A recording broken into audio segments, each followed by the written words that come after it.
welcome in. We're live. We're testing audio, and then we will start the podcast as always. Quick sound check. Will we ever get to a place where we just don't have to check these things, or are we I eternally? think it's just always wise to check. Here I am talking. As soon as producer Mott locks in. Yeah, facts.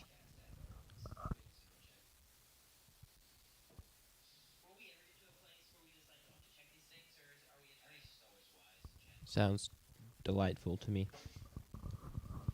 Yeah, I was a little scared, but then I realized you were just breathing long and slow into the mic for 8 seconds. So it's just, Yeah, I took a deep breath. and I was like, "What is that crackle in the background?" No, it was but just it was me. just you. Yeah, we are good to kick it off Right? and get the show on the road.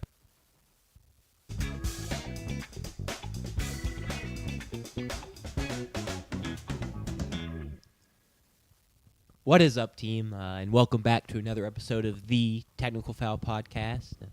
As normally, you're joined by the three of us today. I'm Jack Anderson. To my right is JP Pustolowski, and to my left is Sanders Oakley. Boys, how are we doing today? I'm doing great. A little bit of a later episode than normal. I was umpiring a softball game. One of the cool things that we get to do, the internship that I did when I was in school and that a lot of my friends still do, is we get to play a softball game on at News Park. Yeah. I don't know what the field is called. I don't know if it has a name, but at News Park, we get to play football in the practice facility.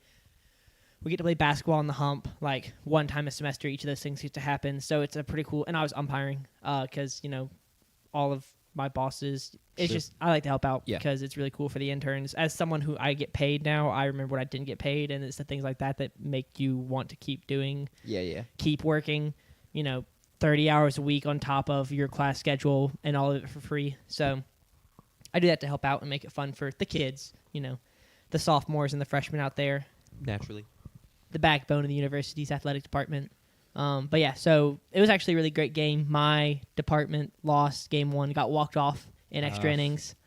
I think the final score was 17-16 Jeez. with 20 hits on each team and about 8 to 10 errors per team. Yeah. Which is what happens when you have pickup softball, which is realistically what that was.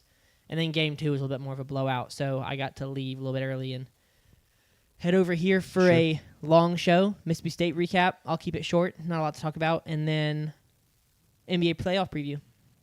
Yeah, I don't think it'll be that long of a show. Really? In the front. We got 4 games to talk about. No, 8 games to talk about. Yeah. 4 games and 4 series. 4 games, 4 series, and then 4 teams. That's kind of a all right. I mean, not longer than normal. No, I'm not expecting a that's fair. marathon, That's fair. but I'm glad you're doing well. How are you doing, JP? I'm doing fine. Busy. Sure. So busy. I interviewed for Toyota today. Really awkward interview. Teams call. Tough. I had my face cam on. They claimed their face cam wasn't working. So I was talking to myself. And That really hurts. the initials MB, because that's just the Yeah. dude's initials. So that was awkward. But there were some funny moments, where they asked me a question, but their mic was muted. And so I'm just sitting there kind of waiting for them to say something. And then they turn their mic back on, or originally on, and asked, would you like us to repeat the question? And I asked, was there a question? And so we laughed about that. They thought I was just sitting there thinking of an answer for 30 seconds. That was fun, though. Masters weekend was really fun. And I don't know, maybe it's because I'm the most social media aware I've ever been. I hope I don't continue to get more social media aware. Sure. Yeah, I hope that we've all plateaued. Yeah, I hope this is the prime of my social media awareness. I would expect it to be. I don't know. 45-year-old JP may just live on TikTok. Who knows? But this was the most hated on Masters I can ever remember. Going from obviously the Rory and all his practice rounds and hating on that. Hating on, which rightfully so, Jason Kelsey and Kevin Hart being a part of the par 3 contest on Wednesday. Was that the first time they've had celebrities Correct. join in? Okay. They're very, very traditional, and yeah, they have Jason Kelsey hosting the par 3 contest. And then another, rightfully so, their production on Sunday. It was bad. It was really, really bad. Really, really poor. Like, just one of the things that's shocked me, because they have such great production quality most of the time, but they were just terrible. Like, the fact that Rory's putt goes in, you don't even get to see the ball drop in the hole. They show part of his celebration, but then when he goes to like do a huge fist bump and whatnot, they've cut to Northern Ireland and his home golf club and them celebrating, and then they come back and you've seen that Rory's clearly celebrated.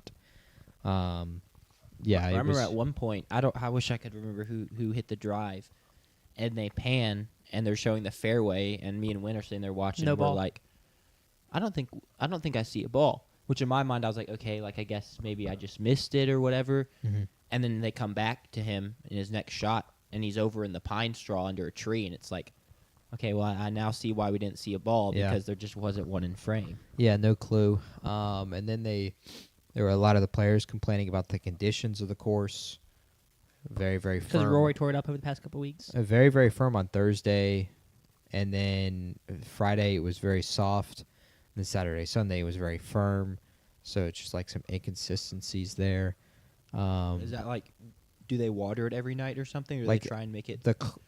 They're not going to tell anybody, but the players think they overwatered it Friday or Thursday night into Friday morning, and then it became really soft Friday. And so they were playing like a completely different course. Normally, like you water before the tournament, and then you stop for like the 4 days and let the players play and let it firm up throughout the week. That being said, it was a very, very enjoyable experience, in my opinion. But it was, I would say, the most hated on Masters I've ever seen. I just feel like the Masters is kind of getting infected by all the things that they're trying to avoid. Even like as things as goofy as like meta glasses, right? Like you're not allowed to have your phones. You're not allowed to take photos unless you bring like a traditional like camera. But now people are bringing meta glasses in and like doing goofy stuff with that. I just feel like the Masters is kind of like crumbling just Sadly. because. It's at a crossroads. Yeah. My two highlights real quick from the Masters. Highlight, low light, I guess. As a someone that only watches golf when the Masters happens, and probably only watches Saturday, Sunday, and then like maybe some clips from the first couple of days if someone hits a great shot or whatever. The low light, my boy Justin Rose looked for a minute like he maybe was going to get it done, up to a 2-stroke lead through like hole 8, I think, for him on Sunday, and then just faltered and fell and tied for 4th. So yet again can't get over the hump. My highlight was Lee or whoever just being them panning, and he's way like he shot a 10 on whatever hole that was. He's way up in the tree, 13, or like so far off the course on his little adventures. And I didn't see that live, but they keep showing him golfing, and I'm like, clearly this guy's had an awful day because he's in 38th place, but he's still golfing with like the leaders. So like clearly something went terribly wrong. So to have that knowledge and then like finally see on social media him like standing way off in the bushes. I don't know if you know who Art But Make It Sports is. Yes. They like found the comparison like art piece. I need to go see that. And it's really, really good. And he even posted on Instagram later. That's funny. That was just a great moment for me. Yeah, That's funny. He drove his first into the trees. He hit a punch shot out. And then, he hit his second, and his second was going towards the creek. It bounced off of a rock and ricocheted into the hill and into the trees, and that's when you finally see him in the trees. Yeah. Then he tried to hit one out of the trees, failed. Tried to hit another one out of the trees, failed. And then ended up putting one in the water in the creek. But they didn't show a single shot of that. They should have, because a lot of them were ridiculous. But it was enjoyable Masters. Congrats to Roy. 2 in a row. Yeah. Who would have thought? I guess you just 2 years ago. I want to say, like, I guess once you get it done, you know, like, you've shaken off the choking allegations, But it wasn't like he had the smoothest sailing route to winning the second time either. I mean, Absolutely. from a massive lead to choking it and then, coming back to win it, which is a great accomplishment. But I think that is who he's going to be, is someone that does just enough, someone that just every time you think he has it in the bag, there's one more twist left in the tank. Yeah. Even just like the stat where he was like one of the worst golfers out there with the driver in terms of hitting fairways, but he just played great after that. Yeah, 90th in driving accuracy through the first 36 holes, and he was leading by 6. 90th was second worst in the tournament, so ridiculous. But he got it done. Harris said he saw an article that the Masters overwaters or pushes their grass to the brink of death to make it as soft as possible. So, does the Masters grass really look brown? It dried up Yeah. more so this week. It was clearly pretty tampered. Oh, wow. that is really funny. So, yeah, ARPA Make It Sports did cook with that one. I mean, they almost always cook, to be fair, but that one especially is just very, very good. Yep, that's pretty funny. Do we want to move into... Yeah, let's get into the enough with the pleasantries, I guess. Yeah. Meat and potatoes. Sanders is going to take us through the Mississippi State sports recap, maybe a bit of a somber one this week. We'll see kind Nope. of what mood and Tony tries to set with It's it. not... And then we're going to get into some NBA playoff preview, and I'll kind of detail what exactly we're going to be looking at when we get there. Yeah.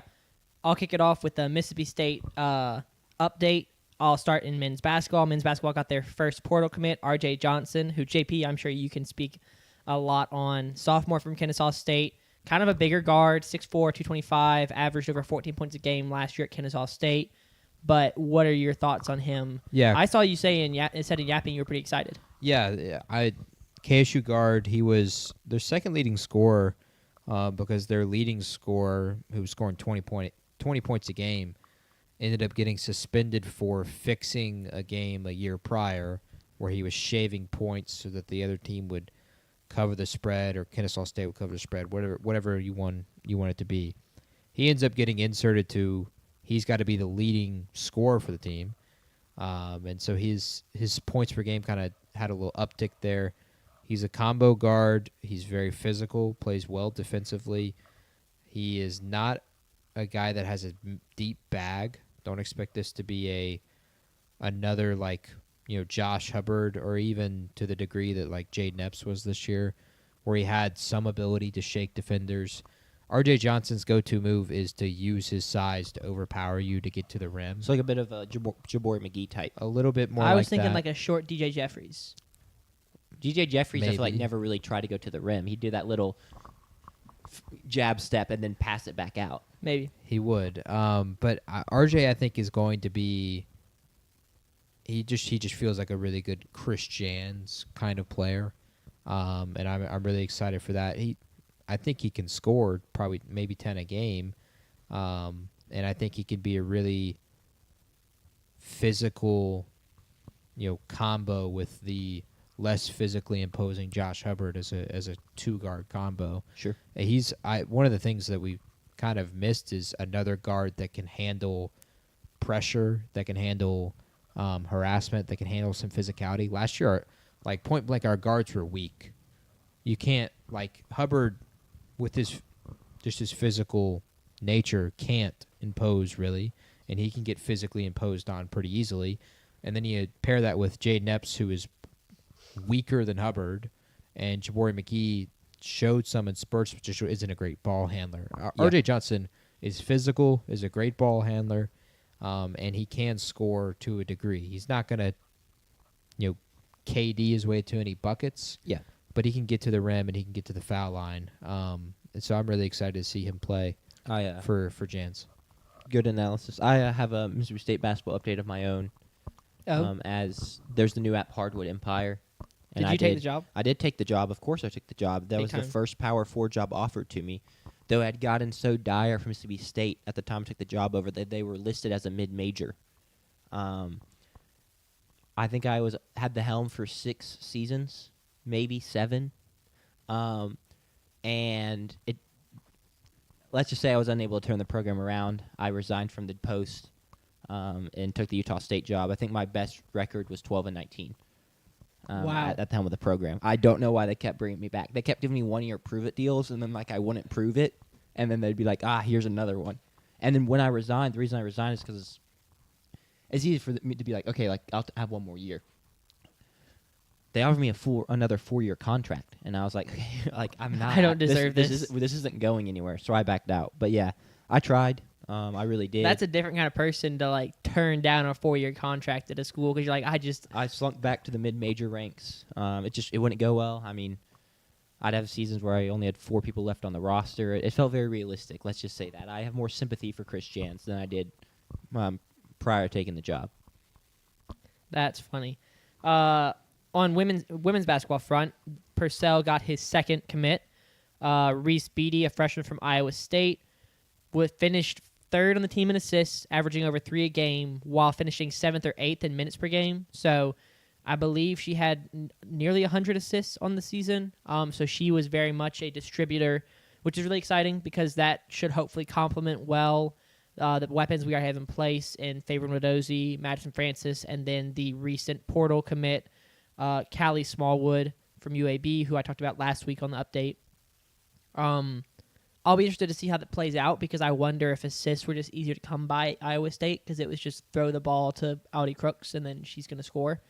I'd wonder how many of Iowa State's guards' assists came from that kind of play where it wasn't. My brother just texted me and said we got a third. So that might have happened in the past 3 hours. I have not been on my phone or social media. I'm going to go check Robbie Falk because if it has happened, he will have tweeted it. But I'm excited. Oh, did we get her? Sorry. My brother just texted that we got a third. I don't know that we did. We did. Macy Pfeiffer from Middle Tennessee State, another distributor. I believe a Mississippi girl. I don't have any notes on her because I didn't know she committed. She committed 4 hours ago. But she played at Middle Tennessee State. I believe she is also a sophomore. We were in it, I believe, with Ole Miss. That was one of the places she was interested in coming out of high school. So if we did indeed beat out Ole Miss for her, which I don't know that we... Thank you, Tucker. I see it now in the chat that you said it, that Pfeiffer also committed. Yes.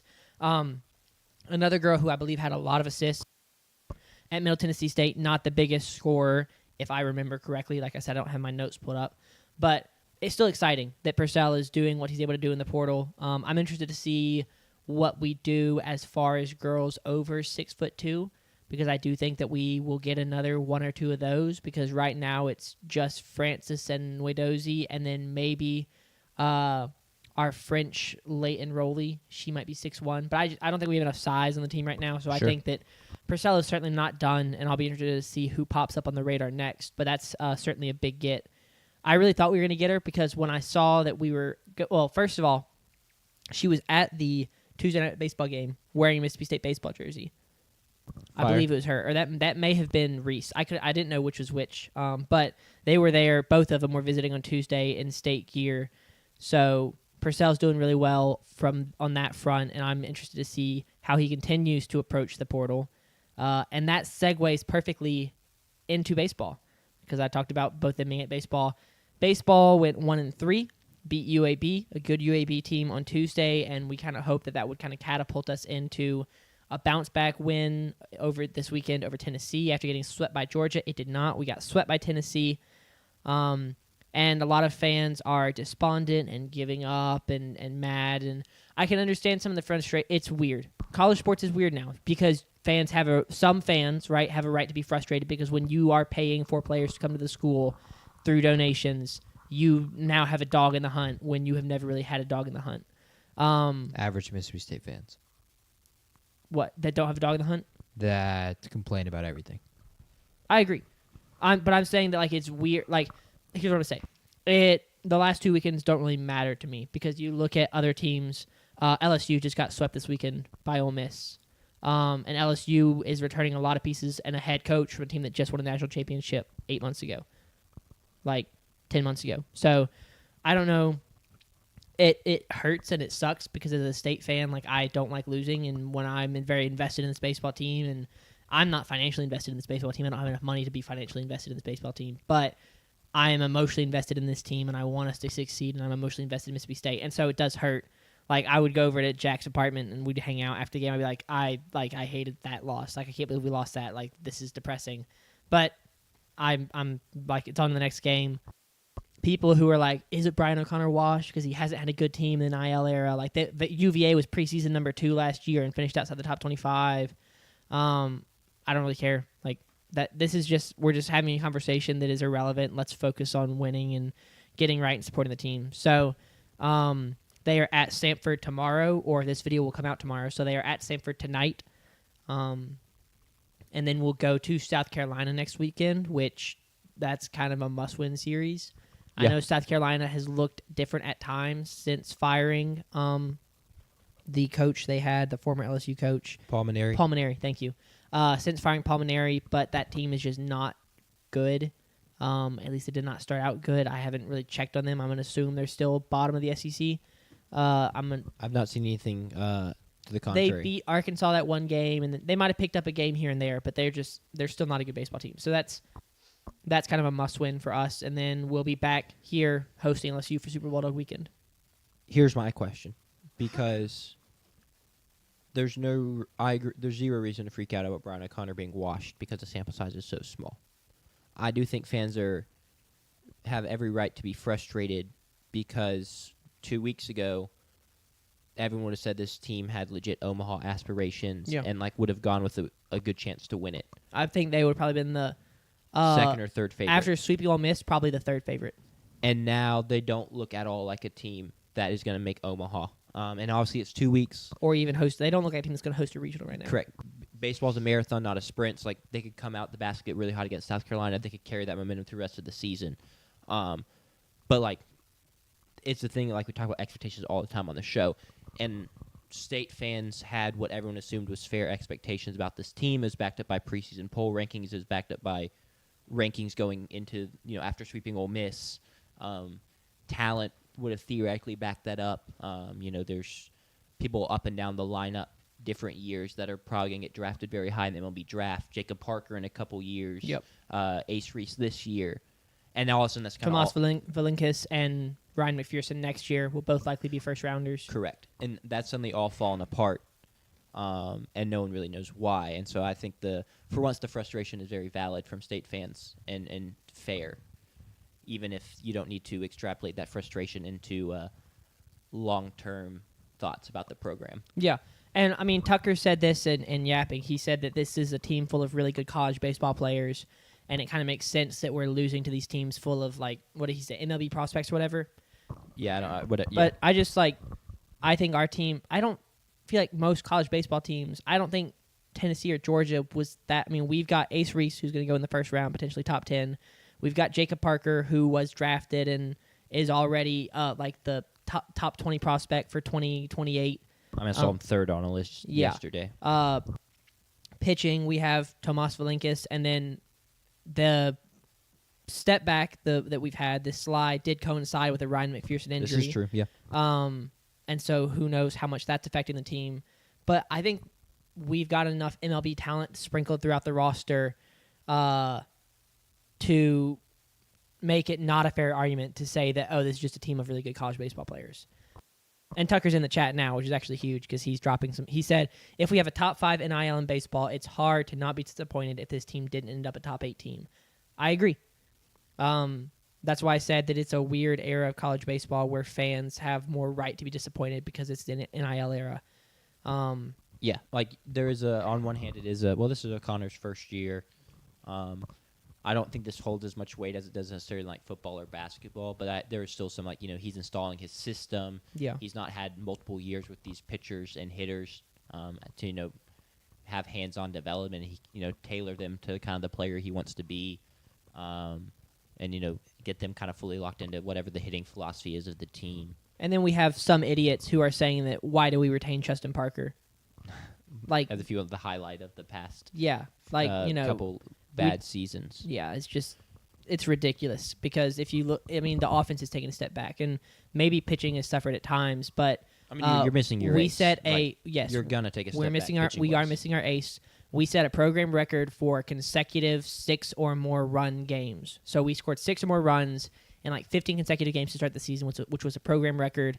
And if we had continued to do that, I believe we would have won the Georgia series, and we might have won the Tennessee series, if I'm not mistaken. I don't have those scores off the top of my head, but I think I was looking at that a couple days ago.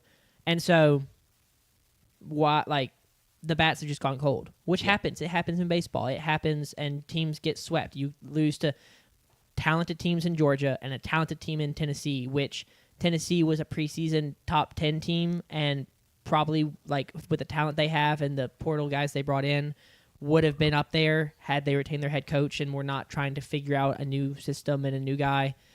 So we lost, unfortunately, to potentially an elite team in Georgia and then an elite talented team in Tennessee.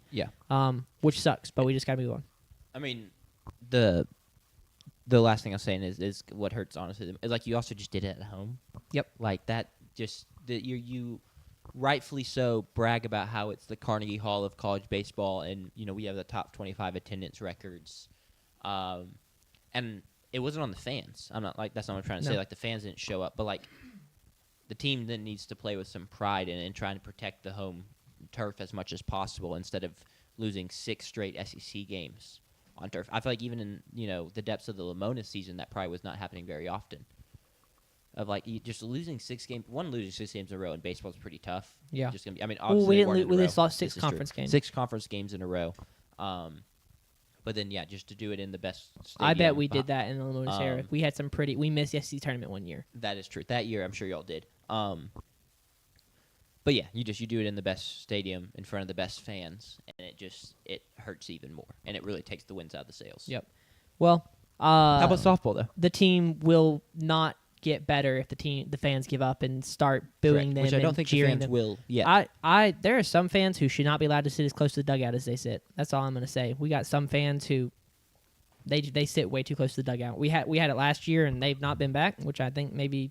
I don't know if they were allowed to come back. They didn't get invited back. They may not have got invited back, but we got some fans who y'all should go sit somewhere else and keep your thoughts to yourselves because the team does not need that. We need encouragement because it's a long season. Giving up in the 4th weekend SEC play, something like that. 5th weekend? 5th weekend SEC play? It's too early. Way too early. Softball. Unfortunately, lost the series to Arkansas. Really cool weekend for Mississippi State and all around the SEC. It was all for Alex weekend. Was a former player in the late 2010s, early 2020s, I believe, who passed away due to ovarian cancer, and we started, having a weekend for her, which is really cool to see all the other SEC teams wearing shirts and posting and stuff. It's really cool to see all that come together the way it did. But we won Friday, and then lost Saturday in just horrible fashion. It was 0-all going into the 5th, and then Arkansas scored 8 runs in the 5th, I believe. Maybe it was 7. We got run ruled. I'm pretty sure it was like a 7 or 8 run inning, and we ended up losing that game. So it went from 0-all, really entertaining game, really close. All it takes is 1 to just blown out of the water, and then we ended up losing the Sunday game as well. Which means we are now 1-4 in rubber matches against top 25 teams. Hurts. Which is tough to have been that close so many times and to have lost now 4 of those. But that is softball for you. Pitching is fantastic. We are top 5 or top 10 in most of the metrics. And then offensively, I believe I think batting average, we were outside the top 100. So it really sucks to, it kind of feels like the year when we had Nate Dome and, who was the pitcher that transferred from Cal Stevens. We had Nate Dome and Cal Stevens in baseball, and we were just I think it maybe it's a bad comparison, but it's just we have a good pitching staff, elite pitching staff, one of the best in the country, and the offense just can't back it up game in and game out. They are ranked number 18. Baseball's ranked number 17 in D1 baseball, so baseball dropped out from the top 10, understandably, to 17. Men's tennis went 1-0. Ranked number 6. They had the 2 seed in SEC tournament, which is this week and will play on Friday. Women's tennis is 0-1, ranked number 55. I think they I'm not going to speak on where they are when it comes to the NCAA tournament because I cannot remember how that works or who all gets in. But hopefully they made it.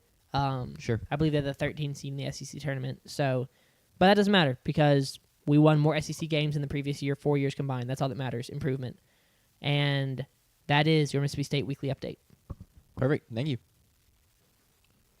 Baseball took way longer than I thought because until about 45 minutes ago, I wasn't going to say anything about it. And then I was like, no, I'm going to say good things about it because I'm tired of the negativity.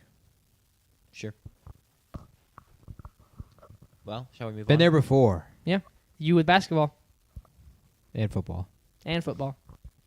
That's the only Levy defender left on Blake the spot. Shapen defender. Blake Shapen defender. Lenny. Former Blake Shapen defender. Former Blake Shapen defender I was I'm a right Blake Shapen defender, at the man. time. So I'll always stand up for the physically gifted in high school, not physically gifted at college level, college quarterback that can Was he toss a, the rock around a little you know, bit. if he was a pitcher? I feel like he was a shortstop. I'm not going to lie. I don't know. I That's a think good that's question. right. Like I'm just saying, like the Will Rogers of the world, the Blake Shapen of the world. I don't know if I'd call him Will, physically I wouldn't gifted say in high school. Will was talented in high school. Physically gifted. Different. He said physically You can't gifted, tell not me talented. that people in high school weren't going, man, that Will Rogers kid. Like I ain't seen Down someone there throw in the football the like big that. city of Brandon, Mississippi. Sure, That's what I'm saying. Like he was the big city of Brandon, Mississippi. Yeah, he was the he was the talk of the best town. athlete on the high school campus, or one of. Where did he go to high school? Do you remember? Brandon High School in Brandon, Mississippi. I don't know. Brandon High School's puts out some dogs. Yeah, it's actually a recruiting hotbed. I mean, The big city of Brandon. and Will Rogers one of those guys. Maybe. He was a 3-star recruit. I mean, did he back up? Didn't That's he back still, up? that's very Didn't he back up impressive. Gardner Minshew? I mean, Gardner Yes, he Minshew did though back up broke a Gardner college Minshew. football record. He may have missed backing up Gardner Minshew. I don't know if he actually. no, backed him up. I'm pretty sure he's at least a teammate with Gardner. I'm pretty sure. Gardner Minshew's like 30. No, No, Gardner, I think is well, maybe I might be just point blank wrong. They might be actually like 6 or 7 years apart, literally. I'm just saying. Literally. Blake Shapen, Nick Starkel, Will Rogers, Nick Stauskas. who's that?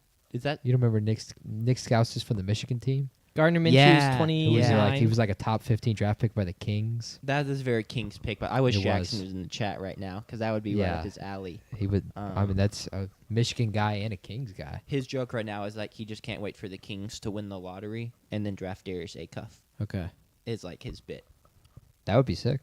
Well, they They don't have need great another odds guard. because somehow they won too many games down the stretch. Yeah, Well, that's because Zach Levine said they have talent that compares with any roster.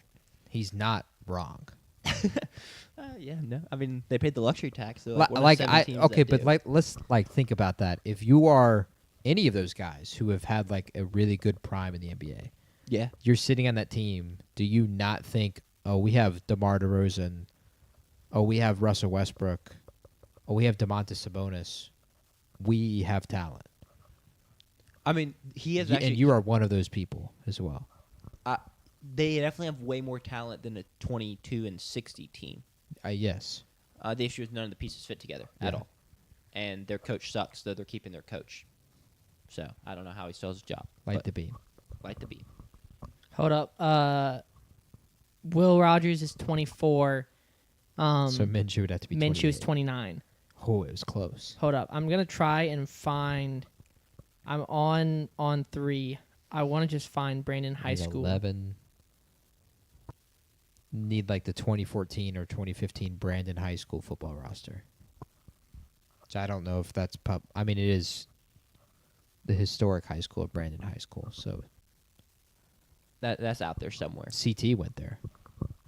Graduated from Brandon High School. Did he actually? He did. I didn't know that. 2021, yeah. I've Class of got 2021. Brandon football roster. Let's go back. What year? 20. 2014 or 2015. I'm gonna try 2015, 2016. Can I sort by position? I'll look up when Minshew graduated high school. Let's see if there's any other names on here that just jump out. That'd be kind of crazy. Bo Watley, man, 5'9" quarterback, 155 pounds. Jonathan Mingo. That's wild. They actually did. He wasn't even the most talented kid on his team because Yeah, but Jonathan Mingo. They were talking about him how Also, the way I he don't could throw think the that- football like it was mythical. Who? Will Rogers? The people that would attend the Brennan High School football game. Minshew graduated in December of 2014. He was an early graduate. Oh, well, that's gonna make this harder. So you're going to need the 2013 to 2014 roster. And Will Rogers was definitely not on that team. No way. He graduated high school in 2019 or 2019? 2020? I thought he was. 2019. Yeah, 2019. I thought he was a 2020 guy. Well, because he started the 2020 year. Yeah, as a freshman. So yeah, After there's KJ Gardner. There's Costello. Gardner Minshew. Correct. Had his Um, run. There's Gardner Minshew on that team, and I don't think we are going to see Yeah, Will's not. Will No. Rogers, unfortunately. Neither is his I mean, that's brother. quite a run though, because Will Rogers probably stepped in pretty quickly after Probably, yeah. Minshew left. Yeah, I wonder who's the QB now. Maybe State should try and get. I in can on tell that. you in just a second. Well, I can tell you who's on the roster. I don't know who the starting quarterback is. I did not realize that because Jonathan Mingo, he's the Ole Miss wide receiver that got drafted. To the, I mean, By the assuming it's the Panthers, same Jimbo, 32 yes, overall. which has got to be. it's got to be the Not- same guy. No, he was just drafted by the Panthers, but I don't know if it was 32 overall. I do know.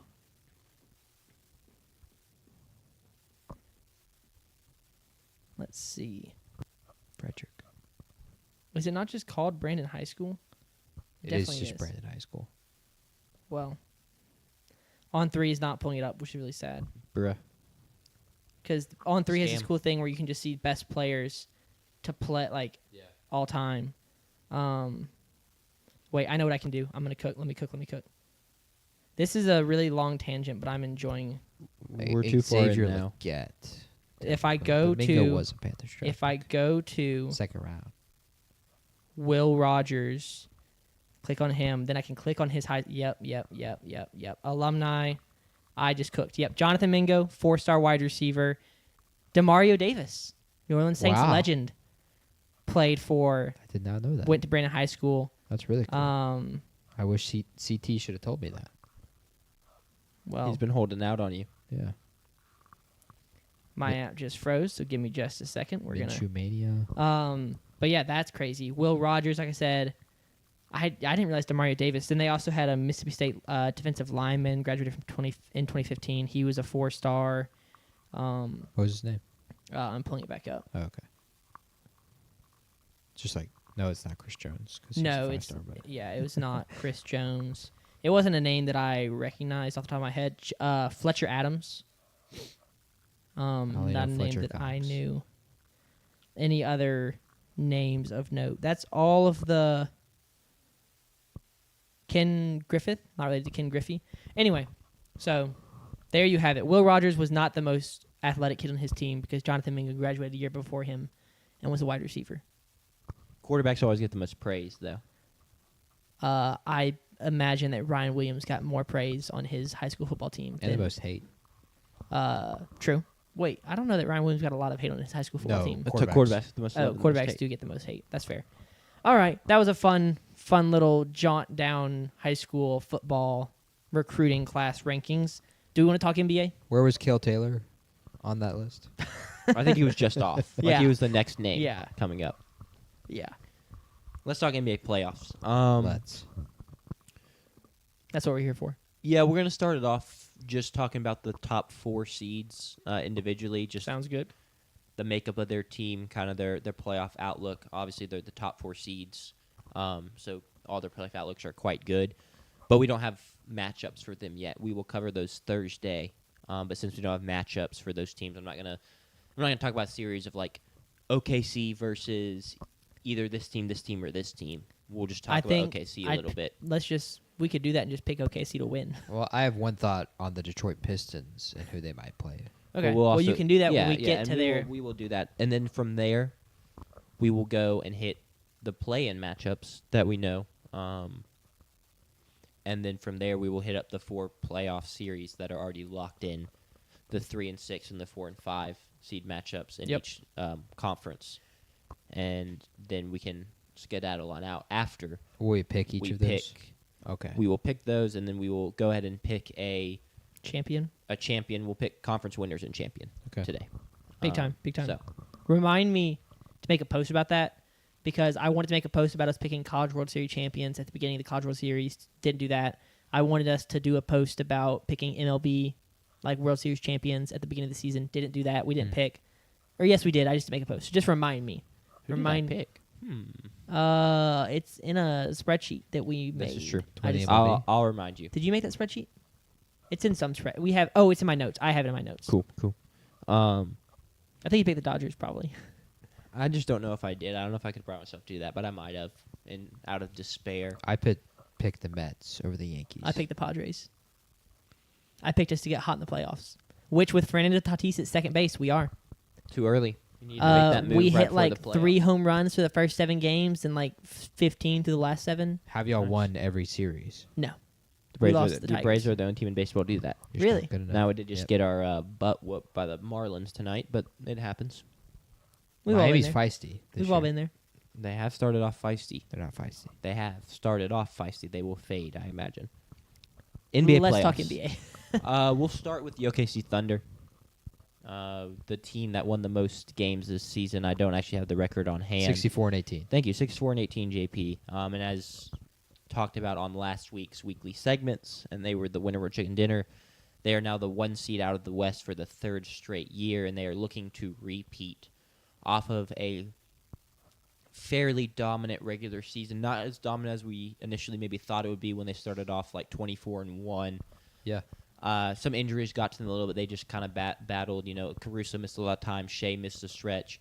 Jay Will only played 30 games this season, roughly. Just 33. battling the wrist issue carrying over from last year's playoff run, and then some hamstring issues, and then just a bunch of other people being in and out of the roster. It's not uncommon for when a team makes the run to the finals for them to have an increase in injuries the next year. They played for so much longer, they get less rest. So they dropped off a little bit, but even so, the drop-off just took them down to 64 wins, which is still quite phenomenal. Their net rating in their last 15 games, so roughly, a little less than the last month, 16.9, which is quite phenomenal. They're kind of just back at it, what you're always used to from them these past couple seasons of great defensive intensity. And then on the offensive side, it's let's let Shea cook. Let's try and knock down enough open shots. And then, let some of the secondary guys cook, even if that's maybe been a bit of a, I'm not going to say a weakness this season, but it's just more of a nitpick of, like, if you want to say what may do OKC and in the playoffs. And, I'm an OKC hater. I'm not going to lie. You can see my Wembanyama jersey on the wall behind me. Let me find the numbers. Jalen Williams is only averaging 17, 5, and 7 this season, 50% from the field, only shooting 30% from 3. He's just been in and out of the lineup. He's not really found consistency. Maybe hopefully found a little bit down the stretch of the season. Additionally, Dort is down. He shot 41% from 3 last year. He's down to 34% this season. Caruso shot 36% from 3 last season. He's down to 30% this season. So this is still kind of honestly what the concern was with them last season is they may just not hit enough shots. Now, to their credit, that was a concern last season. It didn't matter. They won the whole thing. Shea's so good. Their defense is so good. And they do have enough solid shooters that it just may not matter. But that's just out the gate my quick, if they weren't to go on the run as the best team, if something was to come back to bite them, that may be what it is. I got 2 Go that ahead. I think that are different than those. Sure. For one, I think of front court depth. Outside of Chet and Isaiah Hartenstein, like, who are you going to trust as a 5? Potentially, if either of them get in foul trouble, they'll go to more than likely Jay Will. Yeah, which Or- I apologize. or J-Dub. I meant J-Dub previously, Yeah. talking about Jalen Williams, the small forward shooting guard, where, Jay Will refers to the center. So thank you, but continue. Yeah, I think most likely, that's the pretty obvious one. They'll go to him. He's got postseason experience as well. Yeah.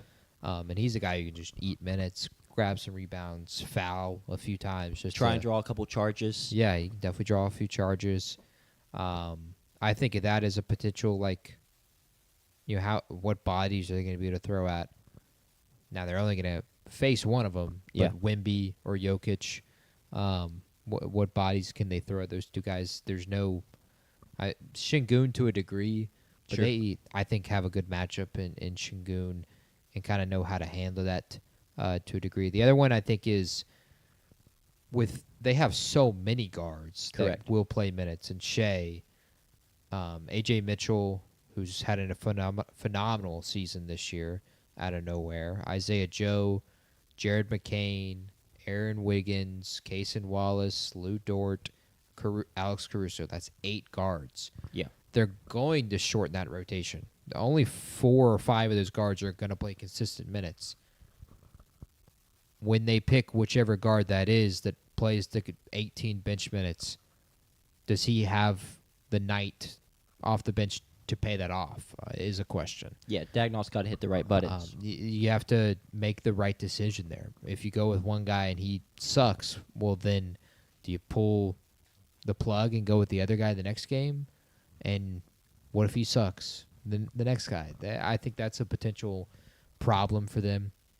That being said, I think this is a team that's going to be really hard to beat 4 times in 7 games, especially with their home court advantage. And you talk about playoff experience, like correct me if I'm wrong, but I think you have to go all the way down to Jared McCain if you sort by minutes played to get to a guy who doesn't have playoff experience. That's how deep this team is. SGA, Chet, J-Dub, Lou Dort, Cason Wallace was on the team last year.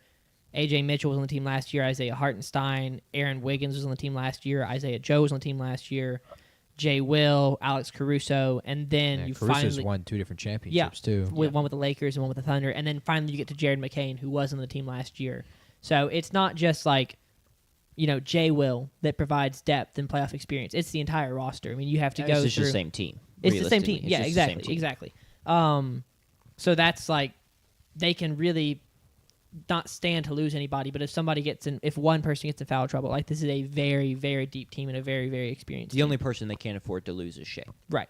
They could lose I don't know. Jared McCain's looked really good. No, I'm kidding. anyone else from this roster, and I mean, obviously, you lose Chet, you lose J-Dub, your prospects get darker, it gets a lot harder, but they're deep enough to make it happen, which is a good plus because it's a long playoffs, and like I said, they made the run last season, and so they've already seen it this year. Like, just people have been more banged up, and people are missing more games. If, say, J-Dub re-aggravates his hamstring injury, they can recover and be just fine. They're just so well set up. They really do need to take advantage of this opportunity in front of them. And one, JP already mentioned it, but the Nuggets and Spurs are on the other side of the bracket. And in the second round, which we'll get to that first round matchup later, but you're either going to play the Rockets, who have had a bit of a disappointing season, or the Lakers, who AR definitely will not be playing in the first round, and Luka's at least going to miss the start of the first round. And so, likely the Lakers don't make it past the Rockets and you get the Rockets instead of the Nuggets or Spurs. So theoretically, okay, you should just be a shoo-in for the conference finals, go and win it, because after this season, they are going to have to try and make some more tough decisions contract-wise. And so becoming the first team to go back-to-back since, I guess, Golden State. Warriors, yeah. Yeah, Golden State. Yeah, Golden State. With Kevin Durant. Would be a big accomplishment and something you can't really afford to pass up. I don't really have too much more on this team. I mean, they're just so phenomenal. You can't really sing their praises enough, even though, if I don't really want to.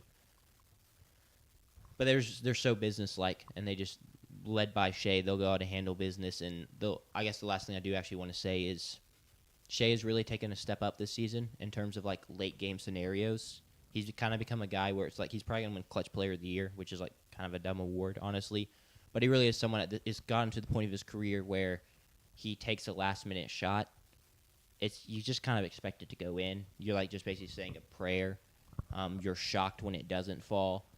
And so if you are playing the Thunder, probably don't end up in a clutch game and expect to win it, because he's just become that special in those moments on top of everything else he does throughout the whole game. Yeah, he raised his shooting percentage by 3% this year. He's up to a career best 60% from the field. Ridiculous. And, of course, much to the demise of Twitter, fans led the league in free throw makes per game this year for the 3rd straight season. Shout out to him. Is no, ahead. I'm not gonna rage bait. I'm not gonna. Go ahead. Is the season a disappointment even if OKC wins because they didn't break the record for most wins in a season? Because No. you kind of expected to win the championship. I feel like OKC fans fairly expected to win the championship. I don't think so because we're It's- gonna get. Go ahead. Are the season just a disappointment for OKC? Yeah, Okay. because like if you're OKC, I feel like you kind of expect to win the championship, and then when you start 24-1, which that's not technically a preseason expectation, but like maybe that reinforced the preseason expectations of we might be the best team of all time, and then I to don't kind think of so. finish There's just- as like not a mediocre champion. So if they win the championship, they're just kind of, I would say, like a good championship team to average championship team. They aren't like the elite team that we thought they might have been There's a just third of the way into the season. there's no way to call a season disappointment when you win the Correct. championship. That's why it was kind of a rage baity question. There's just no way. I guess maybe if you'd won 20 in a row and it was like, hey, now I gotta try and do something different. Yeah, But, like, what are we gonna this do? is What true. are we gonna do this year? We're only shooting threes. And maybe it is could be kind of that way for like the Chiefs when they were going for the three-peat, and it was like once they lost the undefeated season, Yeah. they Yeah. were 15-2. Which that year. would have only if they had won the three-peat would have. They were trying to do what Brady couldn't do. Yeah. Maybe Yeah. in that case, had they won the three-peat, maybe there's an argument there. But then, like Mahomes would have been solidified as like it's GOAT versus GOAT conversation. It's like literally LeBron and Jordan at that Yeah. point. Yeah. I just like, I mean, I'll never say once again, I'll never say a championship season is a disappointment, but especially when you've only won one, you're still like a young team who, in a way, is like still getting better, as great as they already are. Yeah, you just can't be at the realm. You are correct. It was a bit of a rage baity question. So good preface. Anything else on this team? Nope. I will get to it because I hope they face the Spurs in the conference finals, and I'll just get to that then. Yeah, I'll save it. that's fair. Cool. Let's just move on to the 2 seed in the West, and then we'll go to the East. Cool.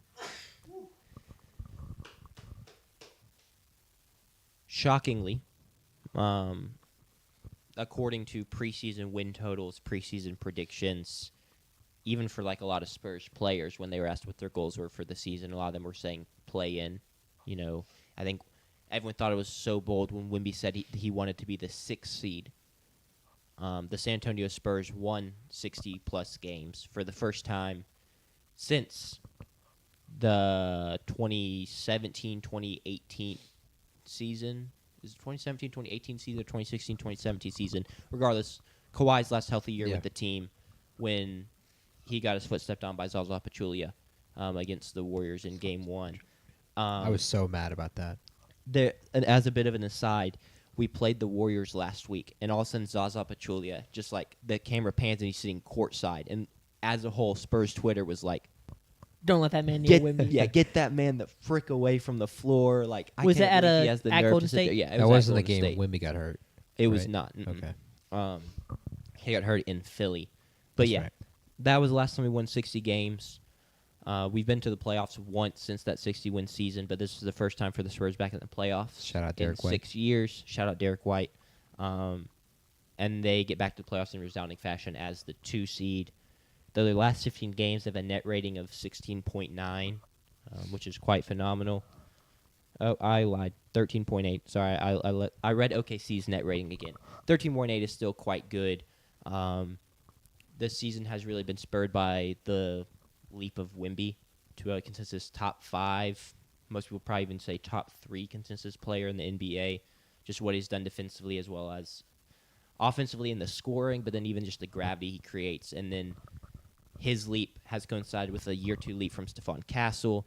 They brought in Dylan Harper as a 2nd overall pick in the draft as a rookie, who's just been a phenomenal guard and a luxury to have off the bench. He's going to end up shooting over 50% on the season as a rookie guard, which is just an anomaly that just rarely happens. It's pretty known that rookie guards typically have pretty crappy efficiency, which you could argue he got to do that because he came off the bench, so he didn't get a high dose. But regardless, phenomenal. De'Aaron Fox, first full healthy season with the Spurs has gone well, and then it's allowed the pieces to fill in around that. Your guys like Keldon Johnson, Devin Vassell, who have been here a while, but typically have been asked to take on bigger roles and probably too big of roles for the quality of players they are. They're allowed to kind of step back and take more supporting roles. and that's allowed them to blossom. Even the guy like Julian Champagny, that same effect has been played on Dog. him. He's so cold, man. He is. He's someone I expect to have a game in the playoffs at some point where he just like hit 7 threes. Like a Grant Williams type game. Yeah. Mm-hmm. Or even like game 7 when he hit, I think he was 7 or 8 threes. Yeah, just like randomly will go off. Yeah. And there'll be a lot of, I don't want to say casuals, but people that like only loosely follow the regular season will then be like, who the heck is this guy? Luke Cornett has been a great signing as the backup big.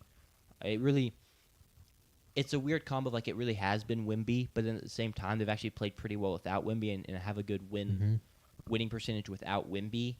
But yeah, none of this happens without Wemby, and that's the biggest question probably for these playoffs. I would say is not just for the Spurs, but for all of NBA. Is like, okay, we say Wemby's this top 5, potentially top 3 consistent NBA player, but he's never played a minute in the playoffs. So like, how is he going to perform?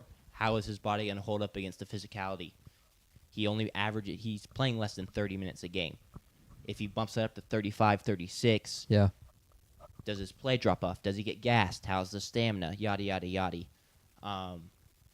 That's what everyone's looking for. That's what I'm looking for as a Spurs fan. And then kind of secondary to that is like, we've been phenomenal since February 1st, and a lot of that has coincided with a rise in three-point shooting from guys like Stephon Castle and Dylan Harper, guards that aren't really known for their three-point shot. And like, is that going to continue in the playoffs when we need them, when they get a wide-open three because Wemby just rolled and 3 guys, crashed him, and so you just hit the swing pass or the skip pass to the wide-open Stephon Castle in the corner? Is he going to keep hitting that shot and knocking it down like he did down the stretch of the regular season? Because if not, it gets a little scary. Yeah. Excuse me. I think the Wemby physicality question is a huge one, especially like the under 30 minutes played. He's going to, I would assume that's going to be upticked to 32 to 35 at least. It's got to be. It's got to be. As well as it worked during the regular season, you just can't expect it to continue to work in the playoffs. On top of the fact he bruised his rib a week ago. Yep, good point. Today in Philly. And he's going, one of the things that has kind of worked to a degree, and it's no shock, is that throwing physical bodies at him has slowed him down or lessened his powers offensively to a degree. Yeah. And he's going to face, Donovan Clingan in round 1. Most likely, yep. That's a joke. That's the first of 2 Donovan Clingan jokes today. Cool. There's another one coming. But Jokic, more specifically in round 2, is a really big question mark. Embiid in the finals, of course. Naturally. Also a joke. Well, he's probably going to have... We're running out of health crises This for is him true. to be in. I'm trying to think like what it could be. That's just a funny matchup too. Like, if they played right now, who could be more physical against the other? Bruised rib versus the guy who just got his appendix removed. Yeah. Who can back down? Sorry, I was research. Who got his appendix Joel removed? Embiid did. Okay. I was researching something. Yeah. Crazy. We have a question in the chat real quick. How many games do do you have think a it takes question. for the Knicks to beat Thunder in the finals when they see each other? So assuming this is the outcome that happens, I would say it would take the Knicks 7 games to beat the Thunder, if it has to happen. I think it's going to take any team 7 games to beat the Thunder. I mean, that is probably true. I guess you'll have to stick around and see if we actually have the Knicks making the finals, and if that we perceive that matchup as one to happen. Also, welcome in Deagle Pop. I don't recognize that username, so I do think happy it would to have you take. join us. I agree with Sanders. I think it would take 7 games to beat the Thunder pretty much regardless. Sure. Unless they were able to steal Game 5 after either splitting the first 2 in OKC or winning both at home. Sure. Then I think maybe they could steal Game 6 on the road. But I do think it would take 7 for the Knicks to beat the Thunder if that were to become the matchup. But I don't think that's going to be the matchup. Sure. And then, Jack, my opinion. I have a question for you. Are you nervous? We can have this conversation. Are you nervous about who is the team you're most nervous about as a Spurs fan? It's the Nuggets because they're. I mean, I shouldn't even count. I'm counting my chickens before they hatch. Like, I expect us to win the first round. It would be a massive disappointment, be a shock if we can't beat whoever ends up winning Donovan Suns Clingan's a Blazers solid game. player. He is a solid player, and it is interesting. They both times we played the Blazers this year, Wemby didn't play, so like we haven't seen that matchup yet. Oh boy. And then like the Nuggets are next on the table. So as much as I'm worried about OKC, we have to get past one of the greatest offensive players ever first, and someone that, as fantastic as Wemby is defensively, Jokic is Jokic. He'll hit his little weird Sombor shuffle, just over the head chuck, and it'll just go in. Anthony Davis struggled immensely Correct. against Jokic. The Jamal Murray's had a fantastic season, and the Jamal Murray Jokic dribble handoff is just phenomenal. It's impactful. It stretches Wemby in a way that most other things don't, because Wemby typically can just play in the drop and still affect shooters and whatnot. But it is just it's kind of the best look you'll get in basketball is that action right there. It's the best action in basketball, and so I just have to watch that over and over again. Now, the flip side is, as we saw in their matchup last week, it's pretty easy to score against Denver.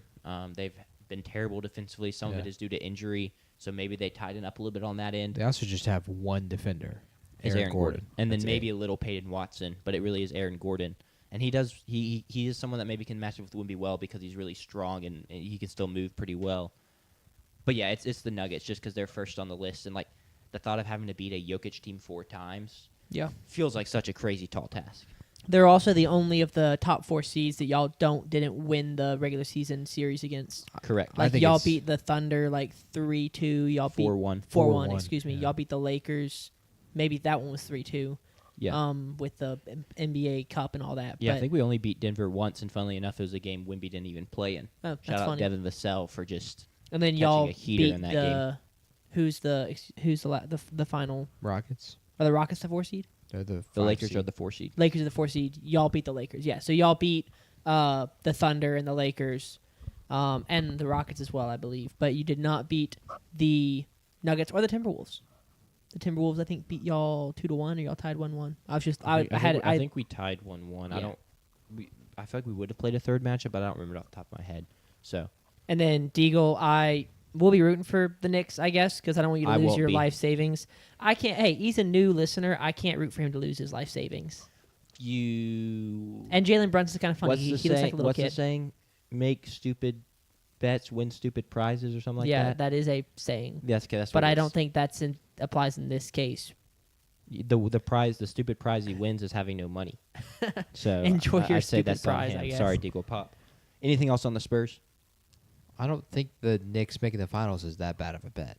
I think you guys are joking on that. Okay, it is making the finals. I didn't read that. Apologies. It is just I not winning thought the whole it thing. said win the whole thing. That is not out of the realm of possibility. Yeah. My last thing on the Spurs is, and I wanted to touch on it when you said it earlier, the fact that Devin Vassell and Keldon Johnson, it was supposed to be Keldon Johnson, Devin Vassell, and Wemby. That was supposed to be the big 3. Sure. And the fact that they get to be now they are literally like the 5th and 6th guy on this team behind Dylan Harper, behind De'Aaron Fox, behind Stephon Castle, I think it's just really, really made this team really, really good. They do have championship experience to a degree in Luke Cornett. Shout out Luke and Cornett, man. Harrison Barnes as well. Harrison Barnes That's does crazy. have negative championship experience. He does. He has kind of sold a championship before, but that's okay. This is also true. He's much older he, now. Who did he sell it for? At the 73-9 Warriors team. Oh, okay. He just couldn't hit an open corner 3 to Yeah. save his life. Wow, he has been in the league for a while. He's easily he's the unk of the team. He is. Interesting. He plays like it too, Interesting. because he's got the D-cell game in the lane, all that stuff. Do you want to answer that question real quick while we Yeah. wrap up the Spurs, This and is then a we can good move last on to question. the Sure. East teams? Because it's something that's kind of gone around a little bit of what did the Spurs do with De'Aaron Fox? Because when we traded for De'Aaron Fox, it was a fantastic move. It still is a fantastic move, but we didn't know we were gonna move up in the lottery and get to a place where we could draft Dylan Harper. And De'Aaron Fox has been great this season. Maybe you'd wish he would have wished he would have shot the 3 ball a little better.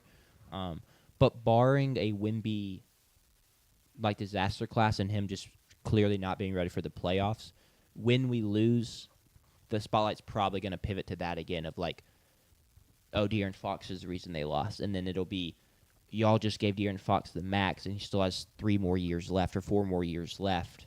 I don't think they will. The Spurs are not one to make rash decisions as an organization. They pride themselves on that, and I think it would be another year down the line question. If we got eliminated in round 1 or round 2, I think we would just kind of circle the wagon, regroup, and come out firing next year, because his numbers have dipped a little bit this year, but think where he was playing to where he is playing now. He was playing for the hapless Sacramento Kings where he could just put up shots. He was the number 1 option, and now he has to try and figure out how to play alongside a guy like Wemby and Stephon Castle, where he doesn't always have the ball in crunch time moments. And so, yes, that has led to some clunkiness at times this season, where it's like a little bit of your turn, my turn in crunch time. But I just don't really think that's going to be a factor in the playoffs, honestly, because I think they're just going to give the ball to Wemby and live or die by Wemby in crunch time. So I'm not really too worried about it. I'm going to be honest, and I don't think they're going to move on. It's almost like it's up to Fox to be the guy when Wemby's on the bench, because like you talked about it, 30 minutes a game. Mm-hmm. Yeah, and once again, I think that'll move up, but it is true. And De'Aaron Fox is one of the I won't say sole reason. He is the biggest reason we were so good in games without Wemby. Right. That we had such good winning percentage games without Wemby. Because you'd be like, okay, now it's my turn a little bit. I can kind of do my thing. Yeah. I simply am not too worried about it. And also, say he was really horrible and like unplayable somehow in the playoffs, well, then we're stuck and we're not going to be able to get rid of him because the contract's so big. So, I don't think that's going to be the case. No, it's not. Though. This is a former Clutch Player of the Year, whether you think that's that award is goofy or not. And in his only postseason experience, he was phenomenal in a 7-game series against the Golden State Warriors, a game where I will mention he broke one of the fingers on his shooting hand. Yeah. And was still scoring 20-plus throughout the rest of the series. I think it's a great point, and I'm glad you brought that up, because I think there's been some revisionist history as people are trying to get off these De'Aaron Fox takes that, like, oh, the one time he made the playoffs, like, they couldn't even advance in the playoffs. And no, you're right. He was great. It really was a Sabonis issue in the playoffs, where Sabonis wasn't good enough to get them over the hump. And also, you just had to play against Steph Curry and the Warriors, who still had that swagger about him at the time, and they knew that they were former champs, and they still very much had that They DNA. were defending champs at the time. Yeah, correct. Great point. So it's De'Aaron Fox was good in that playoff run, that even though it was short. I think De'Aaron Fox is going to play too well for that to be like the case where the blame is going to go on him. It is. I don't think there is any blame. Correct. There's no reason to have any blame unless they lose to the Donovan Clingan Portland Trailblazers, which could happen. Sure. And I promised 2 Donovan Clingan jokes. I'm up to like 4 or 5 now. It is. But they are ahead of schedule. Yep. You can think of them as the OKC Thunder 2 years ago. And that is what a lot of people have said is, like, if you don't think the Spurs are going to run, it's because they haven't had any experience. Teams with no experience have to go and get their face punched a couple times and then regroup and come back. So I have great copium if the Spurs do go out early. It's like, True. okay, we just had to get some experience. Last thing I'll say, and then we can actually move on. It is going to be interesting in a couple years when it's time to pay Stephon Castle and Wemby will be on a bigger contract, and then maybe, what do we do with Dylan Harper? De'Aaron Fox probably is going to be the piece out the door, and I'm really interested to see how they do that at the time, how they move the contracts around. He could go back to the Kings. They would probably take him back. Yeah. Nah, he's a Texas guy. So Cool. We're going to go ahead and go Pistons. yeah, let's go to the Pistons. Did you think we were going to be here? Hell no. Yeah. No, Me this is either. a team that won 14 games 2 years ago. Yep. And now they're the 1 seed. And they're the wire-to-wire 1 seed in the East, too. Mm-hmm. I remember seeing they maybe were like 8-3 or like 8-2, and it was like, the Pistons are now your 1 seed. And I was like, okay, that's nice. That probably won't hold. I don't believe they relinquish their grip from the 1 seed for the rest of the season. I think the first Pistons game I turned on this year was an NBA Cup game against the Celtics. Mm-hmm. And I think they were either 17-3 or 18-2 at the time. Yep. Something ridiculous. I was like, wait, the Pistons are They're this what good? now? And it's and the reason for this has been Cade's gotten a little bit better, but Jalen Duren's taken a big leap here. He's become like a real number 2 option, not just like, okay, he's a good big, he makes some plays defensively, he can occasionally go get you a bucket. No, like he's a real offensive option. Play after play now, possession after possession, and you've seen that as recent like Cade suffered a collapsed lung, and when that happened, people were like, oh, okay, like they'll probably fall from the 1 seed. No, he was a steadying force. Dennis Jenkins out of nowhere, has been phenomenal for them as a backup guard and then a starting guard when Cade's hurt. He's just a whirling force of bucket and self-creation and energy. And energy is really the word to describe this Pistons team, energy and physicality. They're going to get up in your face. They're going to push you as much as the refs allow them to, and then probably still push you a little bit more. They're going to be physical. Ron Holland, Beef Stew, Isaiah Stewart may or may not get into a fight. I think he's smart enough to not get into a fight in the playoffs. But, yeah, they're just a very physical team. They're led by Cade. The one worry and the reason you maybe wouldn't take them seriously, even though at this point you kind of have to because they're the 1 seed, is they don't shoot the ball the best at all. But with the defense they play and with the offensive engine Cade is, it's more than enough to get the job done. And let's not forget the real game changer, Tolu Smith. 2 years ago, 0 games played, didn't make the playoff. Last year, 1 game for the Pistons, 6 seed. This year, 15 games, 1 seed. I see a very linear correlation there. They need to play Tolu more. Mississippi State legend Tolu Smith. No, I just had to get his name mentioned. No, I figured it would get, but as you should. We just had to throw him in there as a Mississippi State podcast. I think the part of it that kind of shocks me the most is, like, yes, they won 14 games 2 years ago. And you would think, oh, well, after the 14 games, they just drafted, like, a Wemby or a Cooper Flagg, and now 2 years later they're... No, 3 of their starters from that 14-win team are here and are 3 of their starters for this team, in Jalen Duren, in Cade Cunningham, and in Azar Thompson. All 3 of those guys were still on the team that year and are still on the team this year as well. And that is shocking to me. This is the 3rd time in franchise history they've won 60 or more games. The last 2 times it happened, 05-06, they 2 years removed from the championship. They lost in the conference finals to Dwayne Wade and Shaq, the Heat. Hey, it happened. Ended up winning the championship. And then the other time was in 1988 to 1989. The Isaiah Thomas Pistons ended up sweeping the Lakers in the NBA Finals. So the floor is the conference finals per historic trends. They're disrespected too, which is shocking. They have the 4th best odds to win the conference right now as the number 1 overall seed. And the odds are like plus 600, plus 650, somewhere along that line. The Celtics, Cavs, and Knicks all have better odds to win the conference. And it's not like this is like a team that like, oh, this is their first postseason experience. They were in the postseason last year. Little Caesars Arena was lit last year. It was lit, and it's going to be lit this year 100%. As well. They went into a really competitive series with the New York Knicks. Yeah.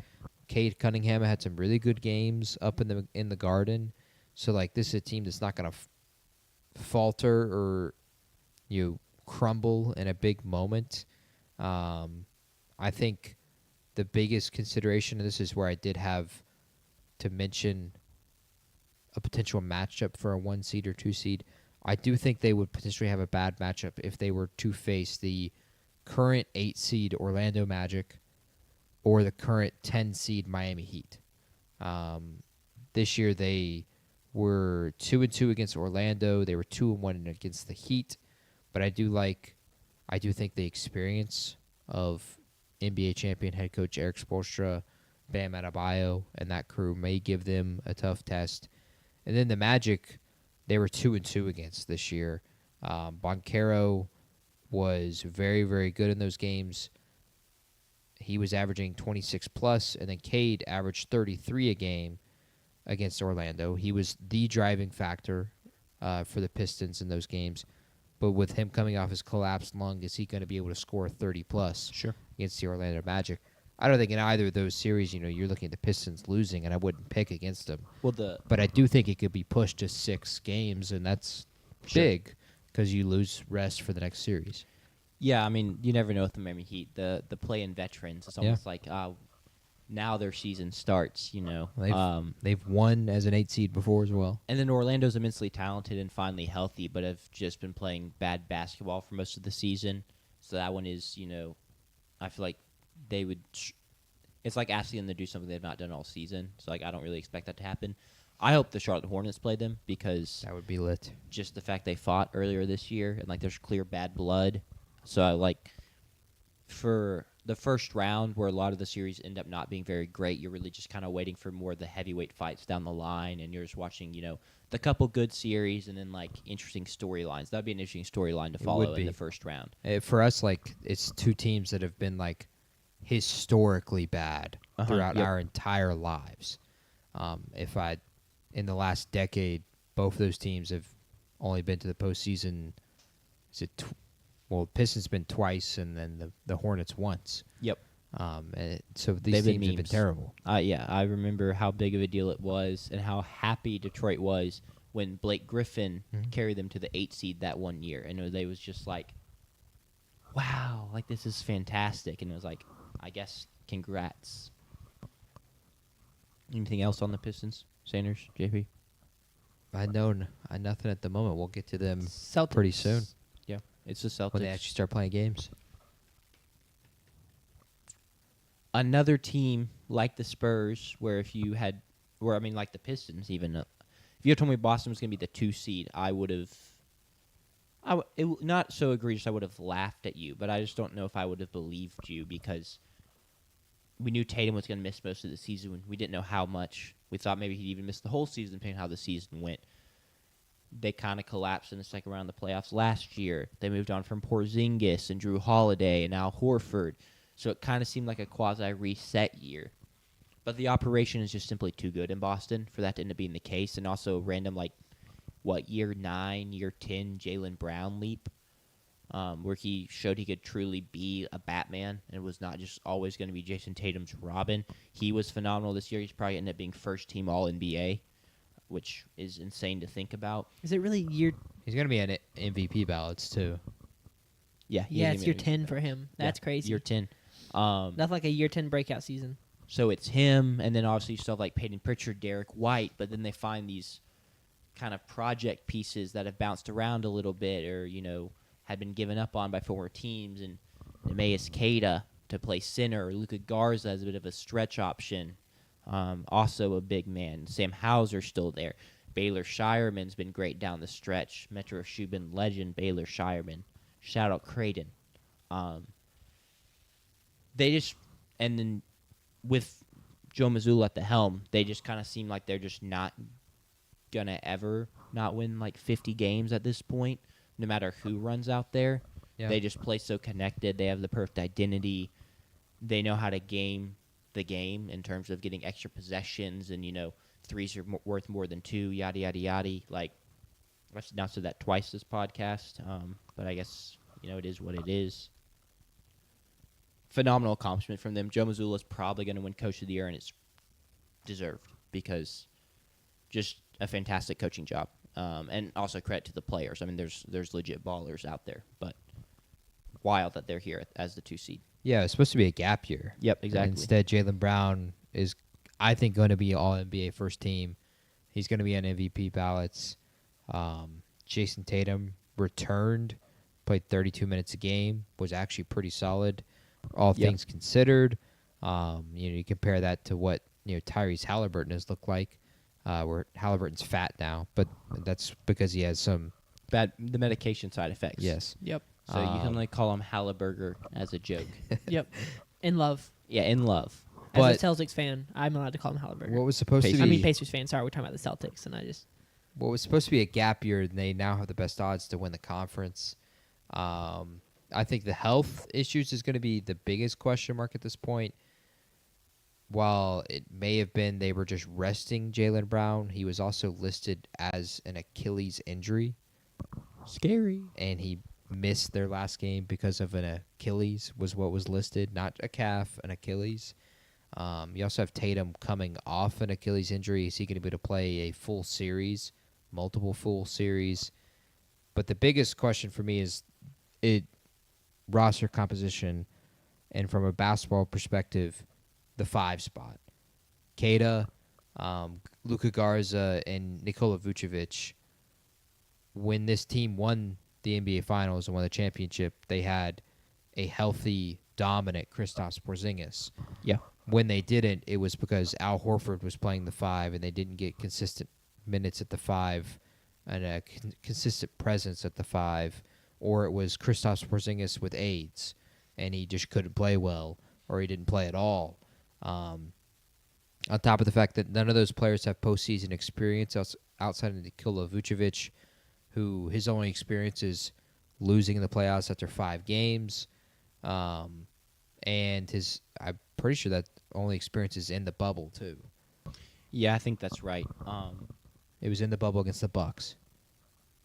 Yeah, I'm trying to think if he ever They made won it game 1. on the Magic as like an 8 seed or something like that, but I don't think they did. That was with That the was Magic. with the Magic. It was the Did Magic. he probably has some playing experience with the Bulls then. Yes, he definitely has playing experience, but I think the Bulls made it once as the 8 seed and got trashed. maybe. Regardless, I remember them he does winning not have legitimate playoff experience. game 1 with the Magic in the bubble against the Bucks. Jonathan Isaac was really good in that game. But if the matchups that they're going to face, if Embiid does return in the first round somehow at some point, it's a bad matchup for regardless of who they play at that 5. In round 2, you're going to play Karl Anthony Towns. I'm really scared for that matchup, and I do think the Knicks are going to be in a really good spot again against the Celtics. And if they're in the finals somehow, then they're going to play either Wemby, either Jokic. You have the duo of Chet Holmgren and Isaiah Hartenstein, Donovan Clingan, potentially. Yeah. All of those potential final matchups. I don't know if they're going to have the defense to defend any of those guys. More specifically, my biggest fear would be Karl Anthony Towns and then whoever's they face in the finals, whether that's Jokic or Wemby or the duo that the Thunder have. I think it's a bad matchup, a really bad matchup. It's a great point because it simply is. Like, as much as those guys have impressed and overachieved this year, no one in their right mind, not even Boston, well, most likely not even Boston fans are going to try and say that they have the advantage in the front court there. And it's not even necessarily a Kada thing. I'm more nervous for when it has to be Garza or Vucevic because both those guys are pretty solid offensive options. The defense really drops off there. Like, when Kada's not on the floor, they struggle to rebound. The big struggle to cover. It's just a lot more like just drop coverage. Like, I remember watching the Spurs about a month ago play the Celtics, and when Luka Garza came in, it was like, well, this is kind of just food. So it is definitely the weakness of the team because it is for sure not the guards. It's for sure not the Jays and Jaylen Brown and Jason Tatum. Is the ceiling for this team finals appearance? Because from the way you talk about it, they don't have the post play to beat who we expect to come out of the West in the Spurs, the Nuggets, or the Thunder. And you talk about the injuries. Do you trust Jaylen Brown or Jason Tatum enough, both of them, one of them banged up and the other coming off of an Achilles injury, to beat one of those teams in a best-of-7 series after having already played 3 series leading up to it? I think the ceiling is winning it all. I think do it's too. still- I do think they can. I think they can. I think they reserve and deserve the right to be the favorites in the Eastern Conference. Agreed. And so I do think they can win 12 games. Can they win the Final 4 and get to 16? I think so. It's just a thing of, like, you watch them play, and if you're rooting for their team, it absolutely sucks because they're just going to rain threes on you, and it's going to be the ninth guy on the bench is going to come in and drill 2 corner threes, and they're going to be huge momentum swinging.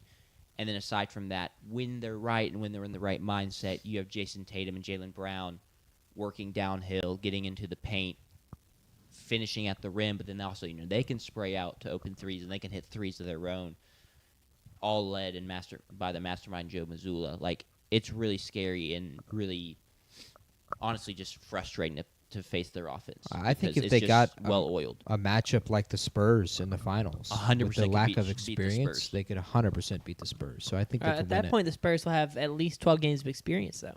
This is true. Yeah, but the Spurs will also have played a series against Donovan Clingan Nikola Jokic and the Nuggets, and then the Thunder, more than likely, and they could be bruised and battered Yeah. at that point. Yeah. Yeah. That's fair. Cool. That's all I have Anything on the else on this? Celtics. So now, do we want to go to? I've got all 8 games. All 8 series. Let's just roll through the play-in games real quick because I Thank don't you. really have tons to say on any of That these, should be but I these just do want 4. to highlight them. Miami versus Charlotte. Yes. Portland versus Phoenix. Orlando, Philly. Do just go back to the West. So take us to Portland, Phoenix first. It's a 7-8, and then And I've got spreads and Yes. tip time. perfect. So 9 p.m. Tuesday tomorrow. You'll see it tomorrow. So Tonight. tonight. Yep. The Trailblazers as the 8 seed will face the Suns as the 7 seed, and the Suns are favored by 4.5. There's always a mixed bag with the play because sometimes you get games where like both these teams are dead. I wish neither of these teams had a chance to make the playoffs, but that's not this matchup. Both these teams have been frisky and feisty all year.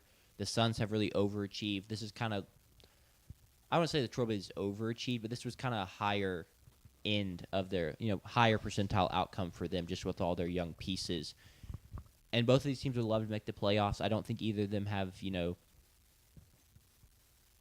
I'm blanking on the word, a false sense that like they're going to go on a crazy Aspirations? run. A puncher's chance to Yeah. win the first round. Correct. But for a young Blazers team, like I said, it'd be a nice achievement to talk about, the Spurs needing to get playoff experience. Hey, here's some playoff experience the Blazers get. And then the Suns have just been laughed at the past couple seasons and how the KD tenure ended and people thought they'd suck this year. And so for them to become this scrappy group, it'd be really nice. And I think they would love to cap it off with a 7 seed in the West. In terms of both these teams, the Suns are really scrappy. That's kind of what their identity has become. They got Dylan Brooks and Jalen Green back in the KD trade. And Jalen Green's missed a lot of this season. But Dylan Brooks has been quite good, has kind of set the tone. A lot of people have kind of fallen in line. Colin Gillespie has been a big breakout star this year. Obviously, Devin Booker's still there. He's the best player on the team. The front court that was so bad last year, I'm not going to say it's great, but Mark Williams, who hopefully should be healthy for this game in the theoretical first round, if they do make it, he's a solid piece. Oso Gadaro's made some leaps, and I think it's year 2 for him. But yeah, they're a fun team. My biggest experience with them this year is the Spurs playing them, and they played the Spurs well both times because they just don't give you anything easy. And they know they're not necessarily the most talented team, but scrappy is the perfect word to describe them, in my opinion, which is so funny because that has just been the opposite of that team in the past couple seasons. Yeah, they got 2 guys that are elite when it comes to fouling really, really hard. Sure. Or fouling in a really, really unsportsmanlike way in Grayson Allen and Dylan Brooks. So will we see that at some point? I hope not. Not against your Spurs if they face the Spurs in round 1, Sure. and not against my Thunder, I guess. Dylan Brooks is the guy that claimed that he has the key to stop Wemby. I would love to see that. But if they do face the Thunder, please tackle Lou Dort. Take out his kneecaps. You I'm need Dylan tired. Brooks to tackle Lou Dort? Yes, I'm Okay. tired of Lou Dort. Sure. 1, he's not good. 2, he shoots his threes way too high, and he's not good at shooting threes. And 3, he's because of his fouls, his hard fouls, his punching people in the face, whatever you want to call it. Tripping them. Going for ankles. I can't have that on. There's just no reason for that to be on that team. Well, you're in It's not luck necessary. because he's probably off the team next year. Thankfully. But I wouldn't mind if he wasn't a part of this postseason run. Sure. Because it was not a treat to watch him be part of the postseason run last year. I do agree, though, with the Trailblazers in that, not that they're going to be the Thunder, but if they are to win either of these 2 games, whether it's the 7-8 or the 8-10 or 8-9, whatever it is, them getting postseason experience, the fact that they had a winning record this year, I think all of that can help them in the future. In 2K, they always end up turning into a consistent 2 to 3 seed because Sure. Scoot Henderson just becomes a dog. Donovan Clingan becomes a dog, of course. The Thunder didn't get this opportunity. They ended up losing to the Pelicans in the play-in and didn't end up getting to play. But had they gotten that extra experience, maybe they would have been in a better spot the next year when they were the 1 seed. Sure. Not that the Trailblazers are going to be that, like I said, but I do think it could help them to a great degree if they got to play either the Spurs or Thunder in round one and learned what those also young cores, what playoff basketball looks like. Sure. So I definitely think it could help them, and I hope they do win one of the two games. Because to be honest, it would be cool to see Curry in the playoffs. It'd be cool to see Kawhi in the playoffs.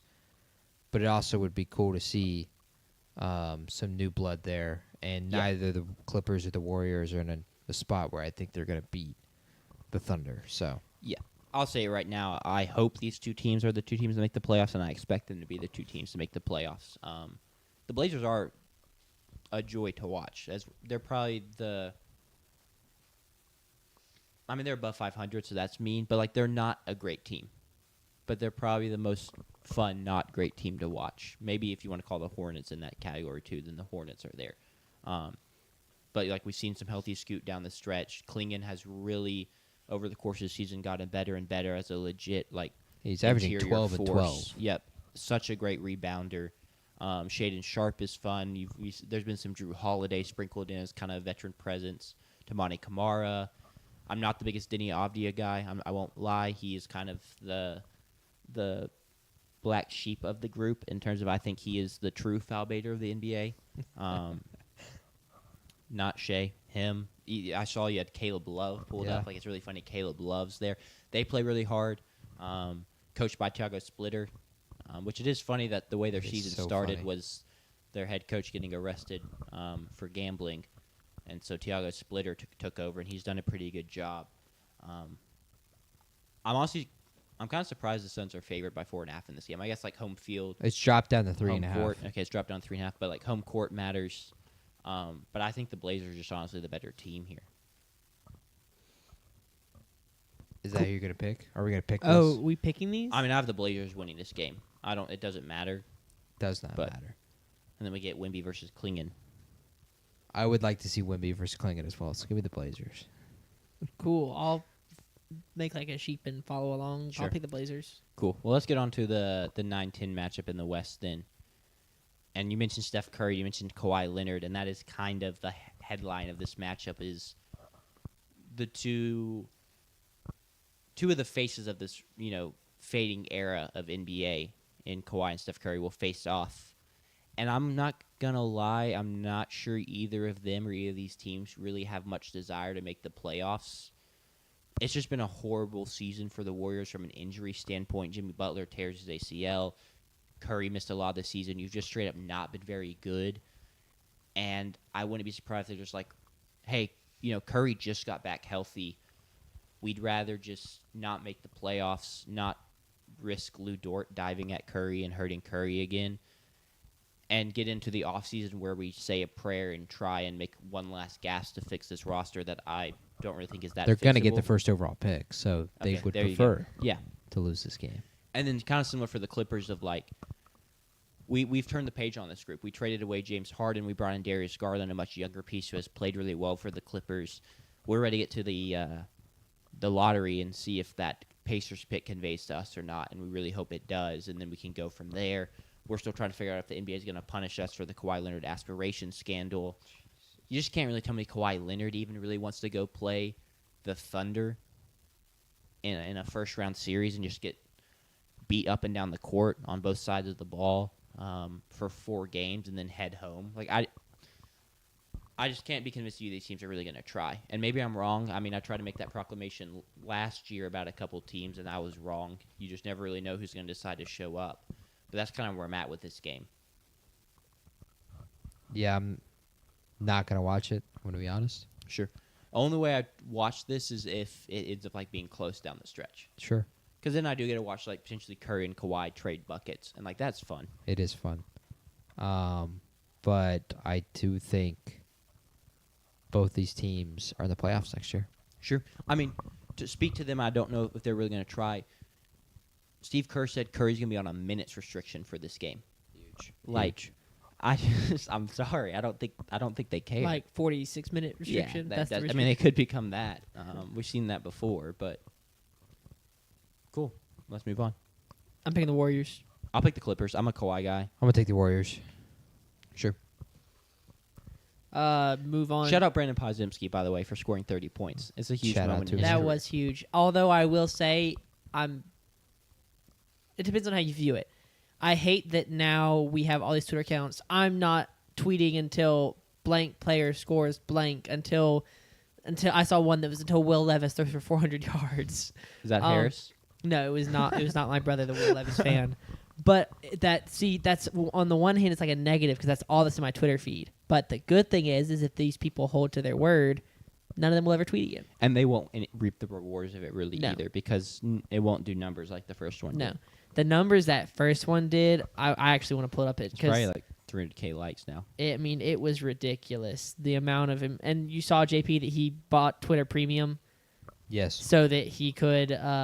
As you should. Yeah, That's I mean, a business it was decision. a brilliant. Well, he's also now a real associate or whatever it is called when you get that Twitter icon. 286K likes, 19 million views. I mean, the guy just cooked. Of course you did. Absolutely against the Kings fried. too. Absolutely fried. So shout out to Brandon Podziemski and Podziemski's gravity The Pythagorean theorem. Pythagorean theorem, yes. for that big time move on Twitter. Move on to the East playing games. Yes. Start with, I don't know. We've got Miami. Orlando, Philly. Okay, Orlando, Philly. The Magic as the 8 seed will go to Philly and face the 76ers as a 7 seed. 6:30 on Wednesday, and Philly's favored by 1.5 in this play-in game. It's kind of a gross play-in game, I'm not going to lie. Philly honestly has had a pretty good season, all things considered. Maxi's been phenomenal. And then if you factor in, obviously, Joel Embiid doesn't play very much, and then Paul George gets suspended. I think they're honestly fine to be in this position. They're fine to probably just sneak into the playoffs and lose in the first round. That being said, Joel Embiid, as we talked about earlier in the podcast, did have to get surgery to remove his appendix, so he's not playing in this game. Shocker. Has to be the most unlucky superstar ever. Because some of it is obviously like legitimate injuries, and he's just injury prone. But like, he had the thing where like his face was like tweaking on him last year, or Yes. whatever it was. And then this year it's like, okay, you just had to get your appendix out right before the playoffs. Like, that's unavoidable. Just so snake bitten, so unlucky. That being said, the Magic have been such a dumpster fire and have really underachieved. And I expect Jamal Mosley to get fired, assuming they don't go on a miraculous run. I'm like, maybe the 76ers still win because the Magic have just kind of been that dysfunctional, which is unfortunate because I love a lot of their pieces. Yeah. That's what I was. Go ahead. I was going to ask a question, but you continue your thought. I love Franz Wagner. I love Desmond Bane. I like Paulo. I mean, he's been disappointing this year and pretty fun to like joke about and hate on. PB no J. But I think a lot of it is honestly, I don't think Jamal Mosley has done a good job with the pieces he's been given in like instilling a functional offense. And so I'm hoping that they fire him, get someone new in there. Don't punt on this core yet. Yeah. And hope the core can actually stay healthy is a key piece of it. Because even guys like Jalen Suggs can't stay healthy. But then like Anthony Black has taken a leap this year and been pretty good. And so with all those things like combined, how is this team the 8 seed? It's injuries and it's just a non-functional offense. Yeah. So That was going to be my question. You mentioned one of the guys, Anthony Black. You were talking about the Trailblazers and how like they could be the Thunder in a couple of years, right? That's what you were talking about. I was. Thank you, JP, and saying like, oh, playoff experience. I don't for think them. that's going to happen. No, but like they could be because it's a young team, and if they win, they win the playing game and then win 2 or 3 playoff games this year. It's like good experience and That would be shocking if they won 2 or 3 playoff games. who? in a series. I guess The they would be playing Blazers. the Thunder. So if they If they play the Spurs, that's It's going possible. 7. Yeah. but, Clinton will like, make sure of that. are the Magic, JP, for you in that same kind of realm of like a young core of talent, right? You got the former first overall pick in Paolo Banchero. Ben Caro. That's what I thought. Boncaro is how I say it. Boncaro. Well, we were about to say, I don't know if you're the guy I'm going to come to for name That's pronunciation the- advice. that's the extra flair Boncaro. pronunciation. Boncaro. Boncaro. Boncaro. Yeah, I can't roll my R's, otherwise I will. And then you, like you said, Anthony Black. You got Jalen Suggs. All these guys. Franz Wagner, who was he drafted last year? Is that right? He's much older. He's 24. He okay, just got okay. the super max. Yeah. Okay, my bad. He played at Michigan. He did. Okay, I don't know why. His I thought brother's he was also on the team. So interesting. Mo Wagner. Did Mo Wagner just get drafted? No, he's Recently? older. Okay, then I'm just that I'm name. trying to think who you're thinking about. That just that feels could've- like he played at Michigan recently, but I'm wrong. Anyway, it's a young core, JP. So does this team fit the same kind of Portland Trailblazers? Like, more playoff experience for them would be huge. No. Why? I don't think the core is good enough to take that step because this core has already made the postseason. Correct. They've already got that postseason experience. They were in a 7-game series with the Cleveland Cavaliers. That was last year, right? They played the Celtics last year in the playoffs. Okay, that was 2 years ago then. Yeah, you're right. Yeah. They did play the Celtics. But they were in a 7-game series with the Cavaliers 2 years ago. Very 4-5 matchup, if I'm not mistaken. So they've had the postseason experience. I just don't think the team is good enough They're to take that kind Sure. of step where they are in a spot like the Pistons, Celtics, or Knicks, where it feels like, okay, we've got a core, and it's a core that's going to win 50 games every year. Yeah, I agree. They're just further along in their timeline than the Trailblazers is, as they've been to the playoffs multiple times, and also like they've already made their all-in trade. They went and acquired Desmond Bane and gave up 4 first-round picks to get him this past offseason. So like when you make all that kind of pushing all your chips into the middle of the table kind of move, you no longer get the grace of like, oh, that was good experience. Like we're still younger, we'll be back next year. Because also talking about Paulo just got paid, Franz has been paid. They're gonna have to start paying a couple of other guys. Like they're already close to the part of their timeline where they have to start making decisions on who to keep and who to get rid of, and who to pay and who not to pay. So that would have been them like last year or something like that. But they're just they're further along in the process, and it's unfortunately not gone the way they would have hoped it would have. Makes sense. I do have the Magic winning this game, even though I talked about them being dysfunctional and them not being very good. I think no Embiid. I think they can go get one. Though I am wondering, like, they literally just the joke of the day has been they played the Celtics last night, and the Celtics were playing nobody because they had their seed locked up, and the Celtics still beat them. Like, are they just so battered and so weary from the emotions of being a disappointment that they just kind of phone it in? But I don't think so. I think they'll win this one. I think they should lose the game because I think they'd rather play the Pistons. That's fair. That's a good point. But I don't know if they'll beat the Hornets or Heat. I'm going to take the Sixers, though. I think the Sixers win this one. I think Maxey does enough, and we get to see Sixers-Celtics again in the postseason. And I do hope Embiid returns at some point in that series. Same. I'll go Magic. Cool. Let's go to the 9-10 real Orlando quick then. Magic. And the 9-10 matchup is the 10 seed Miami Heat against the number 9 seed Charlotte Hornets. 6:30 p.m. on Tuesday. Charlotte's a 5.5-point favorite. Charlotte's been one of the darlings of the league. They've been pretty great down the stretch. I mean, it's nitpicky because they're literally the 9 seed, but like I think they've lost 3 of their last 4. Like they maybe aren't quite at the peak of their run of what it was like mid-February where they were just phenomenal. But regardless, they finished with a top 5 offensive rating, which is pretty phenomenal for this young team. They're led by kind of their trio of like Brandon Miller, Colin Knippel, LaMelo Ball. They're a ton of fun to watch, and they get to go up against the play-in veterans, who probably are pretty sad, honestly, because their family left them. The play-in family has disbanded. The Bulls left via the way of the lottery, and the Atlanta Hawks left via the way of actually being a legit playoff team and not a play-in team. So they're now all alone. But they've been here many times before. I wish there were like more. There's someone was talking about this on a podcast. I think it was a Ringer podcast, but they're like they wish there was more like, even though they're stupid, the play-in games like don't really matter that much. So there's like better records of the play-in games because they would want to see like over the years how has Miami done in the play-in, like who's the leading scorer all time in the play-in. Like is Bam just going to be this guy that like leads the all-time play-in scoring in his career by the time he retires, stuff like that. But yeah, they're no stranger to this. I mean, it might be Butler, right? Because he was on the Heat for just as long, and now he's on the Warriors in the play-in in the West. But he's not playing. Oh, you're right. I was thinking about that. I was just thinking about the players. He probably is up there though, because also Bam's not actually necessarily the biggest scorer. Right. I've a bit of a rooting interest. I'd just so much rather watch the Hornets play in the playoffs than the Heat. So I really hope the Hornets win this game. But maybe Heat culture catches them. I think it's a great matchup for the Hornets. Sure. Miami has the worst record in terms of away of any team in the Eastern Conference playoffs, and only second worst to the Golden State Warriors in any team that's in the playoff in general. So I don't think they'll play well here in Charlotte.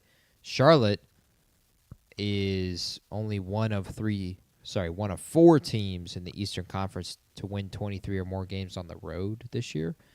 So if Charlotte makes it as the 8th seed, I think they're frisky to maybe steal a game in Little Caesars Arena, which what a sentence that would have been to hear 5 years ago. The Hornets are going to steal one in Little Caesars Arena as an 8th seed. It's really hard seeing this Hornets team get swept just because how good the offense is. Agreed. Like you can't tell me they're not going to get one game where they just shoot the lights out. So yeah, I have a rooting interest for the Hornets as well. It would also be. Wouldn't it be it'd be the first. I guess Lonzo is technically on the Cavs, the first Ball brother to have postseason experience. Did Lonzo play for the Cavs that year in the postseason? No, because Lonzo just got traded to the Cavs. He was on the Bulls, and the Bulls traded Isaac Okoro for Lonzo. Yep. So Lonzo has probably some playing experience. Yes. But no playoff experience, and yeah, because like he got traded for AD, so like he didn't really make it with the Lakers. Yep. Definitely didn't make it with the Pelicans. Yeah, correct. So yeah, he would be the first Ball brother to. For a trio of brothers that were supposed to take over the league, finally we have one in the postseason. At least I hope LaMelo is fully in the postseason. I think it'd be really fun. Sure. I'm going to pick the Hornets, that being said. Same. Yep. Same. Cool. Let's get on to some more exciting matchups, and these are also just 7-game series. Which always have a little more intrigue. I was going to ask about that. Don't these games start on... What game? Did they start on Friday? The playoff games? Playoff games start on Friday. Saturday. So why are we not previewing these on Thursday? Just because we might as well. Okay. And I figured we would just, since we were already talking play-in, we just hit these, and then we could just do a draft Thursday. Yeah, Okay. Will be a week from the mock, or a week from the actual My draft. thought process is get stuff out there early, so like people have 4 days to for this to be relevant and people to watch them as series preview. I agree. Yep. Instead of getting them out Friday and they're just like out there for a day, and then at that point people are already turning to game 1 reactions, game 2 reactions, other places. Makes sense. And also like if we waited till Thursday, we would have the 1-8-2-7 matchups. I don't really have too much interest in previewing those because they're just a lot less intriguing. Okay, so do we want to start with the East? We started with the West for everything else, so I say we keep with the West. Sounds good. We can. Do we want to? Which one? You steer. Keep us 3-3-6. So Minnesota versus Denver. 3-seeded Denver Nuggets will get home field advantage against the 6-seed Timberwolves, and it is the most anticipated first-round matchup, just from team quality, but then also there's history here. In the past 3 years, they've faced off twice in the playoffs, and the teams are 1-1. You go back to 2024 playoffs. 2023 playoffs, the year the Nuggets won it, they took out the Timberwolves, but then Timberwolves got revenge a year later when the Nuggets were looking to repeat, and the Timberwolves beat the Nuggets on the way to their first of 2 consecutive conference finals appearances. So it just seems like an absolute treat that we get this matchup in the first round. The Nuggets are pretty heavy favorites here in this 6.5 for game 1. Yes, and Yes. they're minus 350 to win the Oh series. yes, as I a forgot whole. that we have to think about that now. Correct. Over the last 15 games, the Nuggets have a 19.4 net rating, and the Timberwolves are down to just a 2.6 net rating across their last 15 games. And then last thing I'll say, and then I'll kind of kick it to y'all for y'all's thoughts. But just real quick injuries. One of the reasons the Timberwolves' net rating is so low across the last 15 games is Jaden McDaniels has been hurt, but he should be back for the playoffs. And also Ant has just kind of been a little banged up, has missed some games. So obviously you're missing your best player and like your fourth or fifth best player and one of your key defenders. It's going to really drag down the quality of team play. And then, last thing, the Nuggets have won 12 in a row coming to the playoffs, which is the largest winning streak that someone currently has heading into the playoffs. Thoughts on this matchup? Ready for another Ant series and Sure. Ant playoffs in general. Averaging 27, 6, and 6 in 42 games of his playoff career. He has been a playoff performer for sure. Has not fallen by any means. In the conference finals, he struggled, but to this point, it was like he got tired. Was really kind of been the claim. Or last year was just overwhelming in terms of the amount of options that they could throw at him defensively. The Thunder said, "We will not let you beat us." Yeah, and they forced guys like Julius Randle and Dante DiVincenzo to have and Naz Reid as well to have big games, and none of them did for literally the entire series outside of the one game that they won. So I'm really excited for that. To see, it doesn't feel like the Timberwolves are really at full power, but I do know that when they play the Nuggets, they're going to play at full power. And to see the Nuggets fully healthy, playing at full power as well, it really feels like a big Titan battle. Sure. And I really can't wait to watch that. Also, with the subtle changes in the two teams, in this third time that they're matching up, no Michael Porter Jr. anymore. Now it's Cam Johnson and Peyton Watson are really playing those minutes. There's no Karl Anthony Towns. It's now Julius Randle. It's Moonso. How do you say his last name? Dosunmu. From Chicago, who's been a key piece for Minnesota this year. Terrence Shannon has kind of came on in his now second year with the Timberwolves as well. So I think it's going to be really exciting to see another chapter in this story. Yeah. It kind of reminds me a little bit of Chiefs Bills in a way, where it not just it's different in that the Chiefs have been one-sided in that, but we have seen different chapters of that story multiple times in the playoffs, and I can't wait to see another 7-game series of it. X's and O's wise, I don't know if Rudy Gobert is going to do enough on top of Naz Reid or Julius Randle to slow down Nikola Jokic. And so it gets into the theory that we talked about last year a ton, which was, do you just let Nikola Jokic go for 50 and not let him get 15 assists on top of that, and his team, he'd be responsible for 85 points? I do think maybe that is the approach, is to let Nikola Jokic score. How they're going to stop the two-man game, I'm really curious to see how that will go, because it is at full force, and it is, we talked about it earlier with the Spurs, it's unstoppable. When it's going, Jamal Murray, Nikola Jokic in their two-man game is legitimately unstoppable. Yeah. The only way it is stopped is if they somehow miss, and they rarely miss. It's 70-80% shooting when they do that stuff. So the Timberwolves having to match up against that for 7 straight games, Lord willing, we get 7 straight games. Please. I would be I'm really excited to see what kind of wrinkles Minnesota and Coach Finch throw at the Nuggets. Speaking of different chapters too, one of the biggest differences is there's no Na on the Timberwolves anymore, and he was one of the people that would be a primary defender on Jamal Murray, and he's gone. So is Dosunmu, when he's in the game, does he get those reps? Do you DiVincenzo? Do you make Jaden McDaniels guard him as a bit of a bigger guy and see if his length can get after him? Just something to monitor. I do think this is going to be, unsurprisingly, a high offensive output series. It's going to be Ant and Jokic trading buckets, and we're just going to have to see. Basically, I know the Nuggets are going to score a ton, so I think if the Timberwolves want to win this, it's can you just can your offense just hit another level for 7 games and find a way to win a bunch? Because honestly, it's been a bit of a disappointing season for the Timberwolves in terms of they're the 6th seed, and people have given them a pass for kind of a mediocre up and down regular season where they kind of consistently played up and down to the level of competition, and they got the pass because they've been to 2 conference finals in a row. But now this is what happens when you have a bit of an up and down regular season of, oh, your path to the conference finals is now Nuggets round 1 and then probably Spurs round 2. So, like, can you really get back to that point? It's going to take a lot from Ant.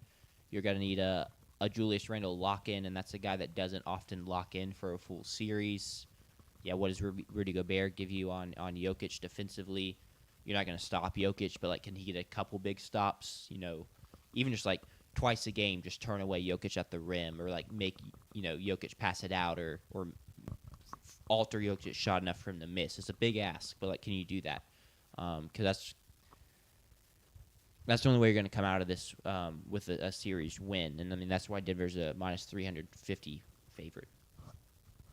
Yeah, and then I'm also looking at Minnesota's previous, like, they lost 4-1 in their last 2 runs to the finals. It was to the eventual champions both years, right? It was No, it wasn't. It wasn't because the Mavericks lost to the Celtics.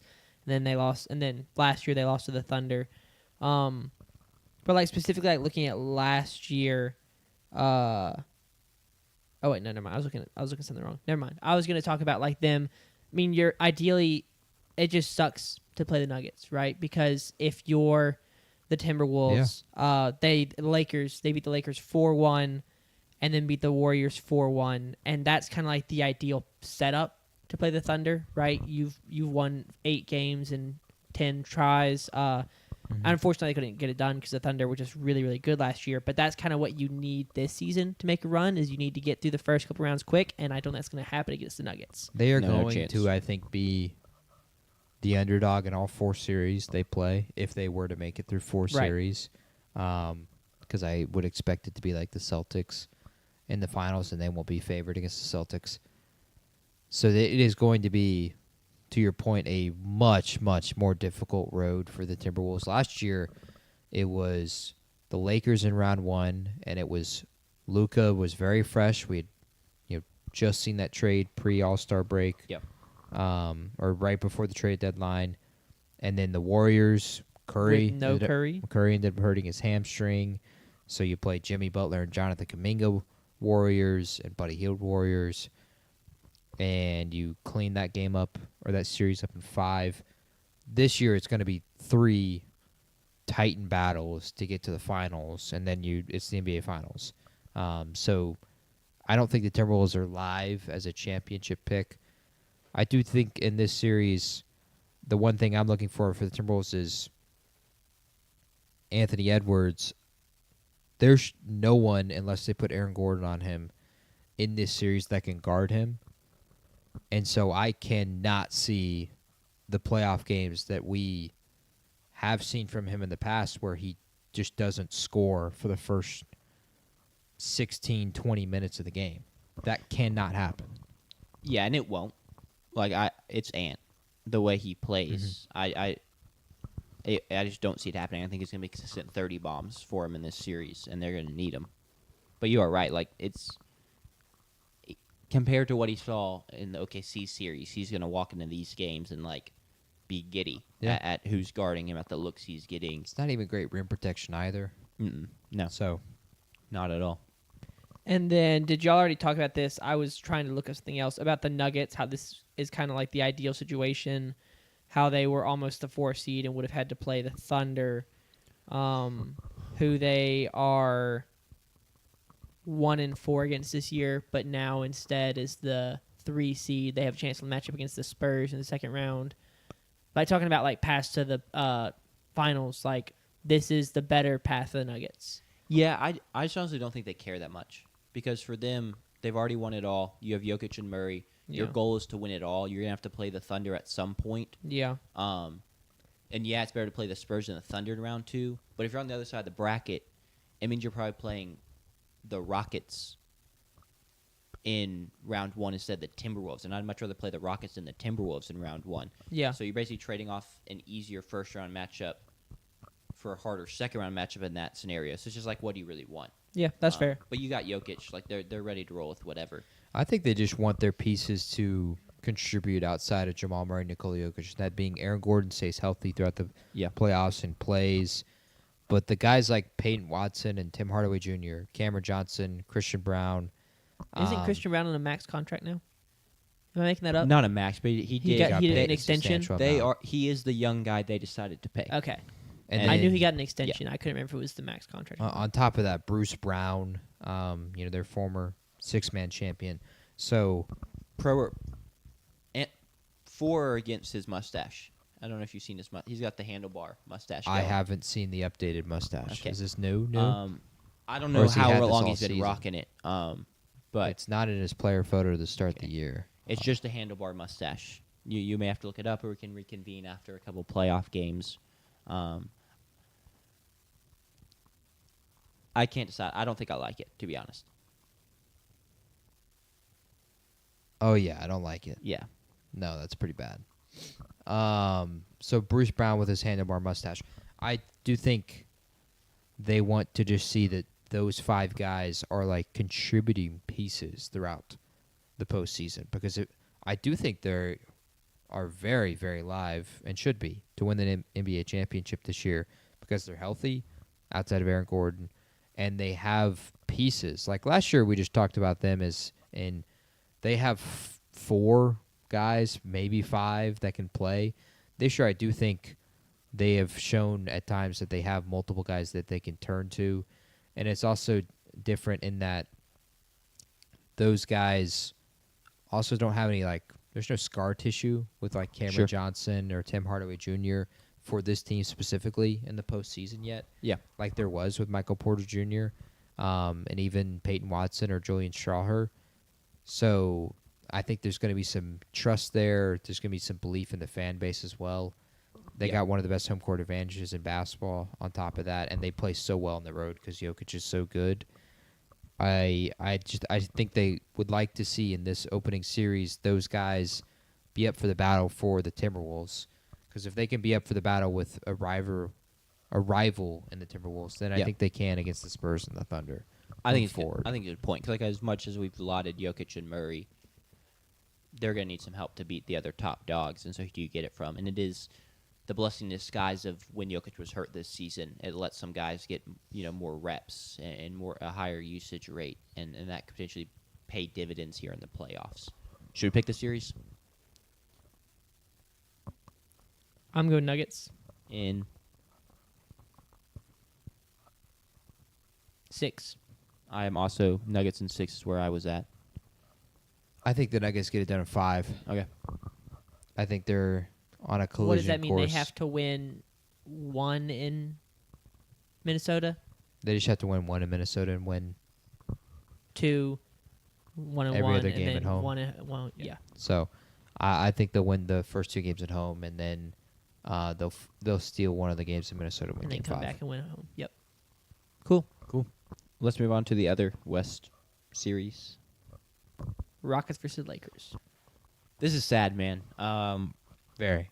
4-seeded Lakers will face off against the 5-seeded Rockets in this 7-game series, where the Lakers, being the higher seed, have home court advantage. Houston is minus 750 to win this series. Why is that number so high, despite them being the higher seed? Yeah, higher seed, lower seed, higher seed, higher seed, higher seed, right? Bigger numbers, higher seed. Higher seed. I don't know. That's actually tough. Despite being the team that won less games in the regular season, is That's a because mouthful. Luka is not going to play at least the start of this series, and even if he comes back later in the series, it's hard to imagine that he's hits the ground running, that he's back at 100%. And Austin Reeves will not play at all in this series, confirmed. So as LeBron basically said in a post-game interview a couple days ago, he was like, "Well, it's back to the old days. Like I got to It's just carry. him? It's just me." And unfortunately, at 41 years old, and as well as he has been playing, it's hard to see him carry this Lakers group to 4 wins.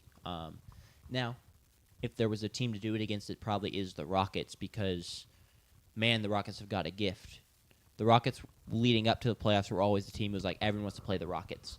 No one fears the Rockets. They can't score in the clutch. Their offense isn't very good. Mm-hmm. With all the Katie Burner stuff, we're not even sure if they like each other.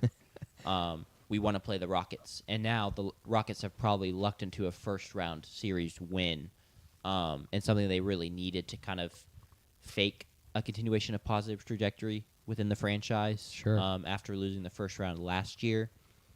So, yeah, even if this is maybe the one team you could hope LeBron could pull it off against, the odds are still so slim because on the other side, it's like it's KD. Şengün is there. He's good. Thompson's been very good down the stretch. It's still a great defensive team. Reed Shepherd, since he's been playing it, since he's become a starter he's been pretty good. They just have so many more pieces, so many more options than the Lakers do. The Lakers' second-best player is Rui. DeAndre Ayton? DeAndre Is Ayton. it a bait? It's dire. It's really Luke dire. Kennard at times. Luke Kennard, potentially, if he gets on a heater. Bronny? Marcus Smart. G League Bronny's probably better than everyone. Yeah. Probably. Not as good as Matt McClung, but pretty good. Yeah.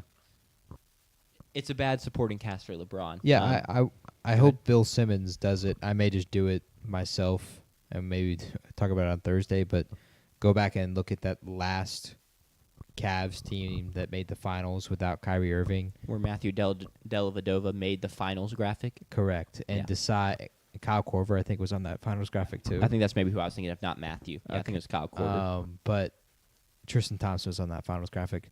Decide which of these two teams have more talent outside of LeBron, of course. Like, if you just said LeBron was 32 in both series, which team would beat the other team in a 7-game series? Do you think if it's 32-year-old LeBron, the Lakers win this series? I do think so. Yeah. Yeah. I Probably. think if this is the LeBron that of 12 straight finals appearance, I do think they win this series against the Rockets easily.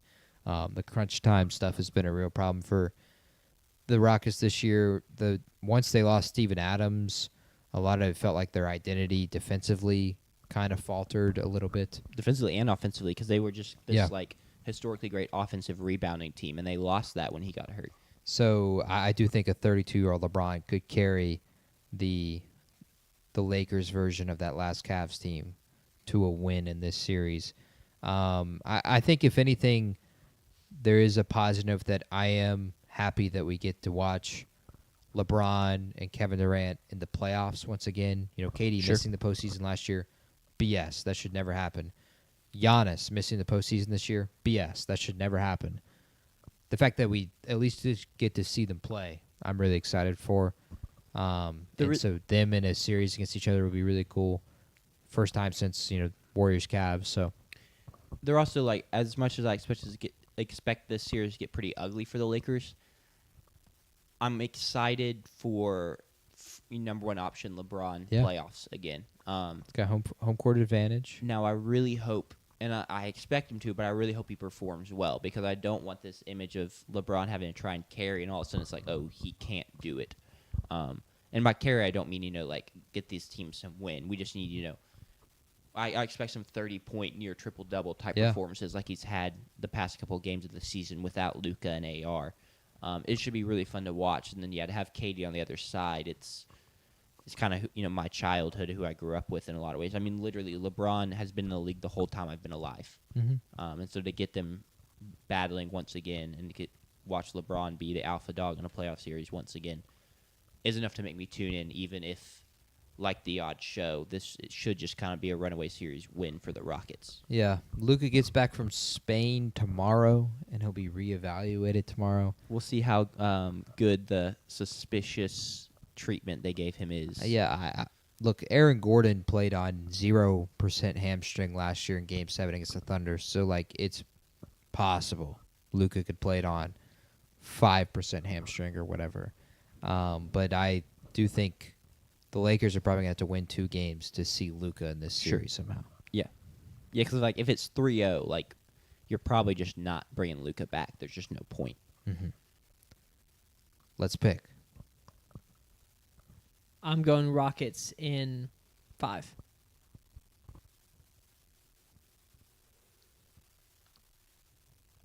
I'll go Rockets in 6. I got the Rockets in 6 as well. And I think the Rockets' 4 wins, 3 of the 4 Rockets wins will be like 20-point wins.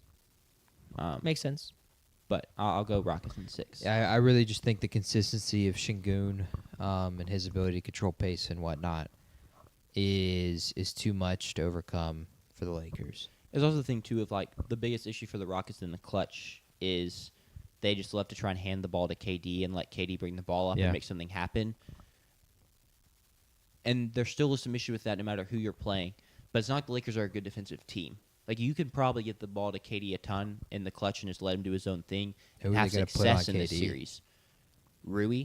Are you going to try and go small and put Marcus Smart on him and try and let Marcus Smart get underneath him? I don't know, but that's what I'm saying. Like, there's no Stephon Castle or Lou Dort or Alex Caruso to throw on KD for the Lakers. Yeah. So KD should see food. On to the East? On to the East. Which one you want first? New York, Atlanta is 3-6. New York, Atlanta is the 3-6. The 3-seeded New York Knicks will face off against the 6-seeded Atlanta Hawks in this best-of-7 series where the Knicks have home field advantage, and the Knicks are minus 290 to win this series. The last time we saw these teams face off in the playoffs was when Trae Young became the villain of New York. Man, I wish he was still in the Hawks for the series. And that's kind of what I want to start off with, like, who would have thought, a bit of a Hawks season look back, who would have thought you would have told, if you told Hawks fans, Trae Young's going to be off the team.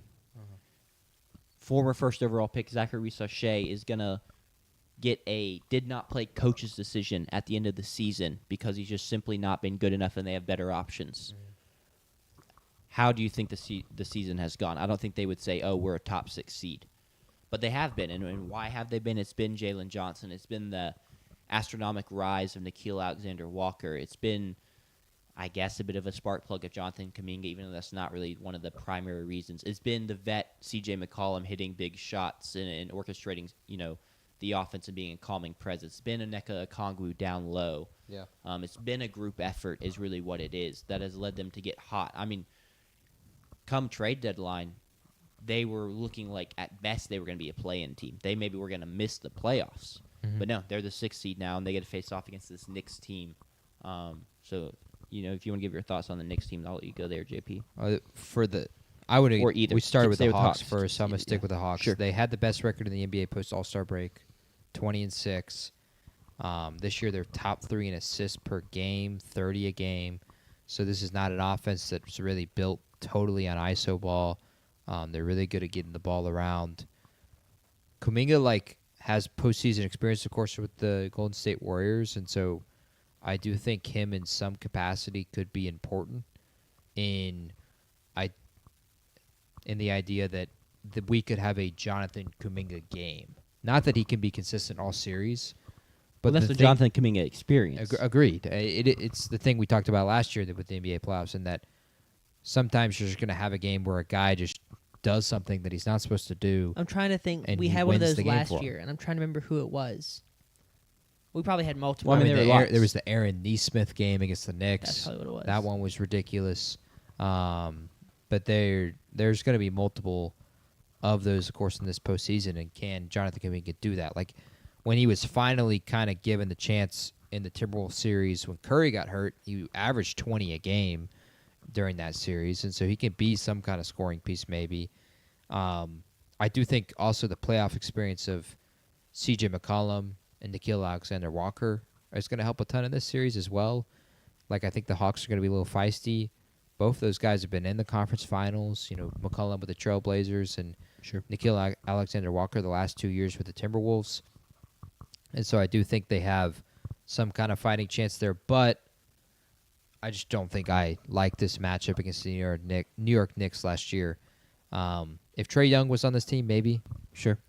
I do maybe Trae Young should just show up for a few games in the crowd. Just sit courtside. Yeah, sit courtside at a Hawks game, even though he's a wizard right now. Just chirp a little bit at Karl Anthony Towns or Jalen Brunson. Or Spike Lee or someone. I think it would be hilarious. But for the Knicks, it has been an interesting season. First season with Mike Brown.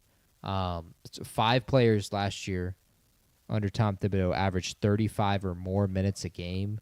This year, only Jalen Brunson averages 35 minutes flat per game. Everyone else is under the 35 minutes. So we and much of the NBA public are really curious to see if that pays off. That extra rest that they had in the regular season can help them in terms of their longevity in the postseason. I do think for the starters, it's going to help them with what I think is a big problem at the moment because they got the extra rest. I think they're going to shorten their rotation, as many teams do in the postseason. And I do think it'll hide their biggest weakness, which is their front court depth, where it is just, in my opinion, Mitchell Robinson and Karl Anthony Towns. And Mitchell Robinson has a huge flaw. You would think at this point in his career maybe he's improved a little bit as a free throw shooter. He had his worst free throw shooting percentage season ever this year. So he's just gotten even worse. What was he sitting at? 40% this year, a whopping 40%, the worst of his career. From the free throw line? From the free throw line. It's Mississippi State free throws on steroids with him. Has he tried underhand yet? I don't think he has. They should. really need to make He him. should try left hand like Mason Plumlee did for a little bit there. For this series, and I think in the Knicks in general, it's Karl Anthony Towns, I think, is the X factor. He should feast, really, in reality, this entire postseason. There's not a big until the finals that should scare him. And my question is, are we going to get the Karl Anthony Towns that we did see in some big games last year? Big games against the Pistons in that series. A few big games against the Pacers that kind of willed them to a few wins they shouldn't have gotten. He was okay in the Celtics series. Are we going to get that version of Cat consistently? 3-4 games out of a series. That's the reason they win 3-4 games in the series. Or are we going to get the Cat that Shaq and Charles Barkley just make fun of for 12 minutes because he wants to just shoot threes instead of post up and being a true big man? Yeah. I think I have my answer. You're going to get a bit of both. Because that's agree. just the full Cat experience, and that's really the full New York Knicks experience. You called it an interesting season, and it very much was so, but that's just what this group of players does. Mm-hmm. It's one moment they look unbeatable. The next moment they've lost like 7 straight. They're in a players-only meeting. And then, next thing you know, they're right back right in the highs. Cat looks great. And next thing you know, Cat's a game where he shoots the ball 4 times. Another player I do want to bring up is Mikal Bridges. Yeah. Averaging 3 points less than last season. He's still a good player, but like considering what they traded to get him and what they're paying him, I think it's fair for Knicks fans to sometimes want a little more. But then it's hard because he is playing with Cat and Jalen Brunson, so it's like, okay, what does a little more look like? Like, how do you get him engaged? There's only so much ball to go around, and that's really their biggest issue. And what always makes this Knicks team so fun to watch and so fun to root against is you just never know on any given night who's going to do what, if it's going to go great, if it's going to go horribly for them. Regardless, I do think they have enough to get past this Hawks team, even if they do have a couple games where it gets a little iffy. Just because the Hawks are a good story, and they legitimately have been playing good basketball. They are a good basketball team. Do they have the worst? Okay, well, I'll say second worst. Like, crunch time options of the top 6 seeds. I mean, the Houston Rockets' crunch time offense is horrible, but, like, you do still have KD. For the Hawks, it's like a lot of, okay, C.J. McCollum is taking our like, late-game shots, or maybe it's some Jalen Johnson to kill Alexander Walker. Most other teams have, like, a legit superstar to give the ball to in those moments. And this matchup, you're going to be going, it could be C.J. McCollum and Jalen Brunson going band for band down the stretch. I'm going to put my money on Jalen Brunson to win that. The only thing I have for the hit, you have something on that, then I can say my last point. I mean, that's a problem. 100%. Now C.J. McCollum will hit like 3 game winners in this series. If there was one additional tenth of a second, he would have hit a shot past half court to tie the game. That was the only time they played post the Trae Young trade, and the next one, 108-105. In a great game. McCollum hit would be the second time in NBA history someone's hit like a full court shot that just barely didn't have enough time left to tie the game. Joel Embiid did against the Celtics a couple years back. So I do think with the way that game played out, that it's going to be good games in Atlanta. But in the Garden, I do think the clutch shooting is just it. I don't know if there's going to be, the moments that the Pacers had in the Knicks series. Tyrese Halliburton shots, Aaron Nesmith shots, even Cade Cunningham to a degree. I don't think the Hawks can do that, and I do think they have to steal it. No duh. They have to steal a game in the Garden to win this series. So, yeah. The last thing I have, and I meant to mention earlier, the Knicks are probably going to have the 7th best defensive rating this season, which has kind of been the bugaboo for this team recent years is bad defense. And it's, the thought of, you can't build a good defense when Brunson's your point guard and Cat's your center. And so that's a huge upgrade or a huge step up from recent seasons. That being said, I'm still skeptical of it holding up in playoff time. When we get down to the nitty-gritty and teams are constantly hunting switches for Jalen Brunson or putting Cat in the pick-and-roll action, I'm just not sure it's going to quite hold up to that level. But that being said, they don't need it to be great. They just need it to not be bad. So even if it drops off a little bit, it could still be enough. But I thought that was interesting. I didn't expect to be looking and see them being 7th best defensively. Didn't we have some Cat stat last year during the playoffs? I feel like it was a JP stat, and it was Was it offensive fouls? I don't think so. It was every game JP would and Cat either did or didn't have X. And I just can't remember what it is. I may have to go back and look. It may have just been points. It might have been points, but you I think it was hammered points. that point. Even 20 points? It might have been 15. Yeah. But I don't know, because he really is just such a Jekyll and Hyde player. Yeah, I can't remember. I may have to go back and look because it's going to drive me crazy because it was something you talked about every shows. And it got to the point where I don't know. I don't remember what it was, but I think it took did they go to the East Finals? Yes, they did. So I think it took until the East Finals for whatever the stat was to break. But I can't remember. Of course, what it the was. Pacers would be the team to break it. Of course, they would be. All right, are we ready to? Yeah, we got to pick it. Oh, pick it. Yes, I'm going Knicks in 5. I'll go Knicks in 6. Knicks in 5. I don't Cool. think the Hawks win a single game in the Garden, and I think the Knicks still won in Atlanta. Cool. Cool. Toronto versus Cleveland. The 4-seeded Cleveland Cavaliers face off against the 5-seeded Toronto Raptors in this best-of-7 first-round playoff series where the Cavs have home field advantage. It'll start on Saturday, and Cleveland is minus 600 to win this series. Interestingly enough, the Raptors actually swept the season series against the Cavs. Now, they have not played since the trade deadline, so the Cavs do look a little bit different. They've been a little healthier. James Harden obviously is now on the team. It's just a new team, but that is something of note. Something of note. In terms of injuries, Jared Allen's been a little banged up, but he should be good to go and should be fine. There should be some knee troubles. The bigger thing for him is hopefully the lights are no longer brighter than expected now that he has some experience with that. And then Isaiah quickly has been dealing with a hamstring issue.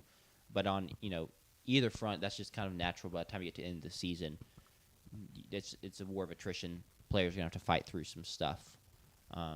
Initial thoughts on this matchup, JP? Yeah, I do think the Raptors got a very good scheduling dynamic. Like you said, they haven't played post All-Star break, so post James Harden. But they were 0-5 versus the Knicks this year. And so if they had played the Knicks in round 1, they would have been pretty much drawing dead. Instead, they get a Cleveland team that they've beaten 3 times this year and haven't lost to yet. The Raptors this year, the fact that they're the 5 seed, I think, definitely surprises a lot of people. What surprises me is the makeup of their team and then what they actually do. With having the old Knicks core of Emmanuel Quickley and R.J. Barrett, and then having Brandon Ingram and Scotty Barnes, it feels like 4 guys that need the ball for something to happen for them. And none of those 4 guys are a top 15 talent in the league when it comes to they have the ball, they're a top 15 scorer, top 15 player. And yet they've found a way to play off each other. They also average 30 assists per game, which is 3rd in the league. And with their length, they're a top 5 defense. So they've been kind of a problem for people throughout the season. The problem is, since December, they're 500 exactly. So they're just an average team. So I don't see them winning. I guess in theory, you could be one game above 500 and be 4-3 and win the series. True. But the Cavs, I do think, have the advantage. They have the right to be the favorite. Their core has only played 9 games together. They've only played roughly 150 minutes together. Harden has been averaging 20 and 8 with the Cavs, and they're 20 and 6 since acquiring him. I do think a very interesting dynamic with the Cavs. Obviously, remember them losing to the Pacers last year in what was a shocking upset, and it felt like every single one of those games, how in the world did we choke this at the end and give it to the Pacers? It was the beginning of the Pacers' historic run. They are worse from a record perspective compared to last year, big time. But I do think the expectations are higher. Because when you make a trade for James Harden and trade away a young piece in Darius Garland, the expectations just jump right through the roof. And so I wonder if that pressure will get to them. I imagine it'll get to James Harden because he's a historically bad playoff performer. And, unlike Justin Herbert, where, you could say 3rd time's the charm, it wasn't. You could even say next year 4th time's the charm. And maybe that's a fine debate. But with James Harden, this is now his 17th straight year in the postseason. I don't think the 17th time is the charm for him. Naturally. So I just don't. There's going to be some James Harden stinkers 100% in this series, and I wonder if the pressure of that will get to the Cavaliers. Maybe not in round 1 against the Raptors, but especially in round 2 against the Pistons, which I do feel like we talked about this earlier with the Kings. Of course, Kings in a playoff preview. Naturally. I do feel like if I'm a member of the Cavaliers, I look at the Pistons and think we should beat that team in a series. Yeah. So I wonder if those expectations will get to them in round 2, and maybe even here in round 1 they slip up in a few games that they should not be losing. Yeah, you brought up a ton of great points. It is the Cavs are under the most pressure out of any team. Sure. To win and win big these playoffs. They've had this core for a minute. It's very expensive. I think they paid the most out of anyone in tax. And you also, like you said, you bring in James Harden so you get older. And yeah, I'm not sure I want James Harden getting traded to the team that's under the most pressure. But that's where we're at. And I don't think it's going to be an issue this first series because as good as the Raptors' defense is, as good as Scotty Barnes is defensively, and Colin Murray-Boyles and other pieces, I'm just not too worried about Donovan Mitchell and James Harden being able to solve that. And I've liked what I've seen from the James Harden, Jared Allen pick and roll. I think Jared Allen has really thrived with James Harden being on the team, even though they've not played a ton together yet. I think we'll see more of that. And I just don't think the Raptors have the offensive output to keep up. As much as they try and they play quick and they move the ball around, like you said, when the pace slows down and they need big buckets down the stretch, I think the Cavaliers just easily smash them in that regard. Yeah, I agree. One thing I cannot wait to watch is Game 3 and Game 4 in the series. Toronto back in the postseason is electric. Yeah. I know that place is going to be buzzing. I do think the fact that home court was so good I do think the reason, of course the injuries are a part of it, but I think a large part the reason they beat the Warriors and won the finals. Yeah. And we haven't seen them in the playoffs. They made the bubble playoffs the following year, but we haven't seen them since then. So, of course, they didn't play any games in Toronto in the bubble. So it's the first time we get to see that outside of the play-in, that we get to see a Toronto Raptors playoff game. And I can't wait to watch Game 3 and Game 4 and see Donovan Mitchell go up against that crowd. Sure. Kind of a bit of an aside question about the Raptors. Do you think this is kind of like the current Raptors ceiling is like a 5 seed? I'm shocked they're a 5 Yeah. seed, so yes. Just because, this is the first time back in the playoffs in a while, but then you look at the roster, and they're not really all that young. A lot of their players have already been paid. You know, Brandon Ingram's getting big money. He's older. You don't really expect him to get better. Quickly and R.J. Barrett just are what they are at this point. and they're making a good amount of money. Jakob Podol has been paid. Like, Scotty Barnes is the only guy that you're really like, hey, maybe he just somehow takes another leap and becomes like a super duper star, and then we're cooking. But it is kind of crazy to be like, Raptors fans should really cherish this playoff run or this playoff series because, I don't really know what we're going to get from them moving forward. They definitely should. They are not a top 5 team in the Eastern Conference, and you could argue they're not a top 7 team when the teams are at their full strength. The Milwaukee should be better than them. The Pacers we expect next year to be better than them. Yeah.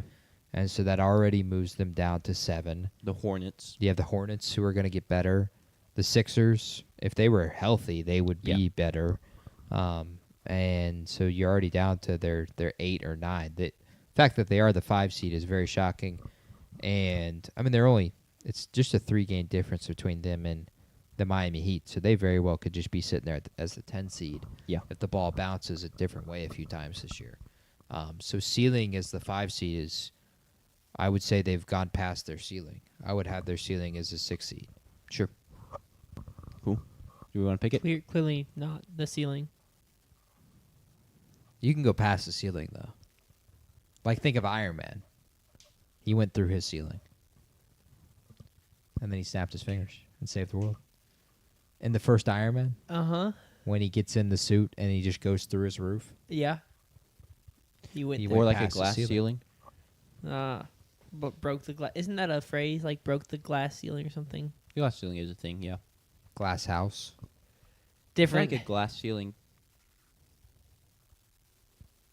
I don't know. I'm not good with phrases. Let's pick It's this. definitely a thing. I'm just trying to think what's most commonly used with. We but definitely, as a pod, are not good with phrases. We are we're not. actually We're terrible with words. We're objectively horrible with phrases. JP But we try. can't pronounce things. Jack stutters, and I don't know ball. I just don't know basketball. True. I know it better this year than I did last year. Well, we'll round off the segment then with a quick test for you. Oh dear. Let's. How many let's players pick the- can you name in the series? I like this. I was just looking at the roster. Huge. Oh, okay. I'm gonna just Scotty Barnes, Jakob Podol, You Jonathan pronounced his name Mogba. perfectly, too. I know how to pronounce his name. Okay. Jonathan Mogbo. Yeah, I don't know if I give you credit for that. That was definitely pulled off the roster. I was just looking at the roster. Sure. I Okay. can't Okay. not have just looked at the roster. Which the reality is that since I was doing that, I should be able to name a lot more. Theoretically. James Harden on the other side, Donovan Mitchell on the other side.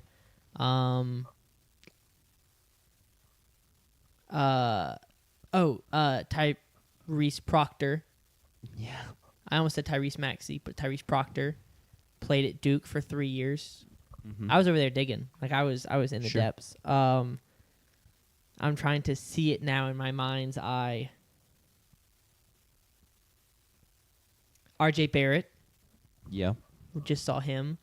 Let's see if I open up my iPad back up. It should just be. It's kind of crazy going back looking at the player stats. Yeah, from it's the literally year. just the Raptors Yeah, it's depth funny. chart. I was just looking at it. and just seeing some of the random guys that played games for these teams. Like Markelle Fultz played games for the Raptors this year. Played 5. For the Cavs, Chris Livingston, the former guard out of Kentucky, played a couple games for him this year. Sean Padula got in a Clippers game. Yeah. So do you remember Hayden Gray, Not particularly. the UC San Diego guy that led the nation in steals last year? Oh, okay. He played for the Jazz in game 82. Do you want to pick this game Stuff like that. Yeah, let's pick this game. before we get on too much of a tangent? I got the Cole Cavs. Smith played games. I got the for Cavs Pistons. in 5. Yeah, I got Cavs in 5. I think the Raptors take the series 2-2, and the Cavaliers win at 6. Okay. Dude, it would be all-time butt clinch in Cleveland if it was 2-2. That would be a great Game 5. Yep. Before we wrap it up, We big have to- news. We have to pick conference You're winners right. and finals. See, this is good thing you remember that because I forgot. Conference winners and finals. I don't have a graphic for that, so I'm just gonna leave this up. Yeah, it's fun. Conference winners and finals. Okay, let me pull my Who do you have winning the West? I'll start. West. Go ahead. I got the Spurs. Shocking. I'm a Spurs fan, and whenever the odds are like whenever it's within the oh my gosh, It's fully. within the realm. The realm of reason. Whenever it's within the realm of reason for me to pick my own team, I'm going to pick my team. So Isn't give me it the the Spurs. realm of possibility? Yeah. Okay. Within But you reason, within the realm of Within- possibility. okay. I just combined it both because it was funny to say realm of reason. I'm also gonna go Spurs. Spurs. Wow. They're the most I've watched. I mean, I'm gonna be cheering for him. yeah, I don't like the Thunder, and I'm going Spurs over Nuggets. It's the Oklahoma City Thunder. Sure. They're too good to not. I don't think any team has beaten this team 4 times in a 7-game series, and the Spurs have done that this year.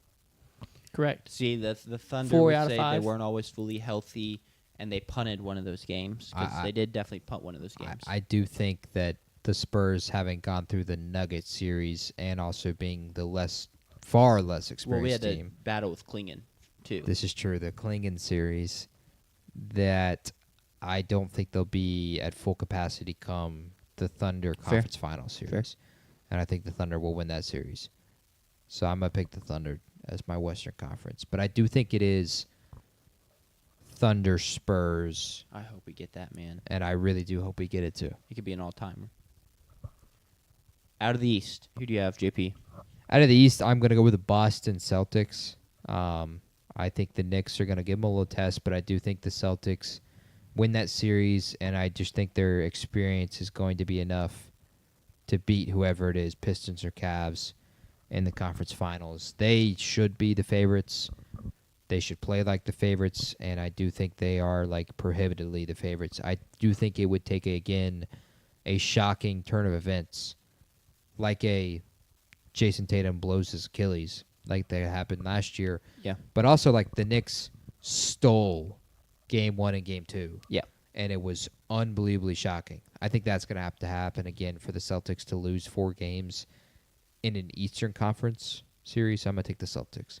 I think it'll be Celtics, Pistons in the conference finals. I'm also taking the Celtics because I feel very comfortable doing so, just based on what I've seen out of them. It's crazy. Like, I know we all know it. Jason Tatum tore his Achilles in the playoffs a year ago, and he is Less than a year ago. And is playing, He's ready to and run a it back. championship is very much in play. Meanwhile, your goat, Tyrese Halliburton, is just chilling.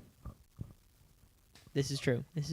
Nah, I feel bad for him. I Shingles feel sounds really bad for terrible. him. He might have been able to play maybe this year. He was supposed to until he got sick. He was supposed to be back like after the All-Star. He was supposed to start 5-on-5 around the All-Star break. He definitely played 5v5 one day, which, I mean, he was never going to come back this year because they initiated tank hard from the jump. Yeah. Well, they just didn't have the roster that the Celtics had behind him Correct. to avoid tanking. And they're also a cheap organization, so when they see the opportunity to get another star alongside Halliburton without having to pay for the star, Dabonsa, they're going to do it. Halliburton, Ivica Zubac. Spicy P. What a big 4. Oh, wait, do you want to go? Because I said the thing about the Celtics, but I got distracted. I also took the Celtics, so I've Oh. already gone. I'm down to 2 teams, and it's not it's not the Celtics. It's the Pistons, and it's the Knicks. And I think I'm going Knicks. Cool. You're on board with Deagle Pop. I am on board Deagle Pop. Here's the thing. I think Jalen Brunson is one of my favorite looking players. Something about his hair makes him look like a little kid. He looks like a little kid out there because he's Sure. 6'1", so he's the smallest player out there. But And his hair just makes me think he's a little kid. he looks so goofy, man. And It's so he's funny. so annoying to watch play basketball. I know that's the sad thing is that, like, if you had a good basketball eye, which I don't have a good basketball eye, like, he's probably, like, people say, He's like very JP, good, but you he's said very that annoying. he is what some people think SGA is. I believe you said that in the past. I feel like I said that about someone else, though. Maybe Jokic. Probably- I really like his game. I really like his game in the postseason. I love how much he steps it up. His ability to use the mid range, his ability to finish the basket at his size. Does he foul bait? Hell yeah. But I also think it is a weapon to a degree. And James Harden did the same thing Sure. in a much worse way, and they changed the rules for it. I mean, wasn't Trey Young the one who would pump fake and then, like, jump sideways? Didn't he kind of start that? Yeah, absolutely. So I really like Brunson. I really like his game. I really like his competitive resolve. And I do think his ability to turn into what he is at this point in his career is really remarkable. Yep. He's always been viewed as a really good player, a good leader, but I don't think anyone thought he'd be a playoff performer, and he is just unbelievable in the playoffs. So, I'm pretty sure he averages 29 a game. Yeah. Something insane. He's he's a small, undersized guard. That's kind of how he has to play to have success, and he's phenomenal at what he does.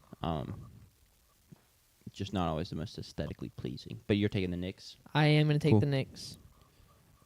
You're, Are you looking up his playoff points per game? Yeah, with the Knicks, he averages 30 points a game, 7 assists, and 4 boards In the playoffs. in the playoffs. With That's the pretty Knicks. crazy. I saw an Instagram reel today, and it was like, I don't remember the caption, but it's basically just clip after clip of media personality reacting to them signing him and being like, what a terrible move it was. He can't be the first option.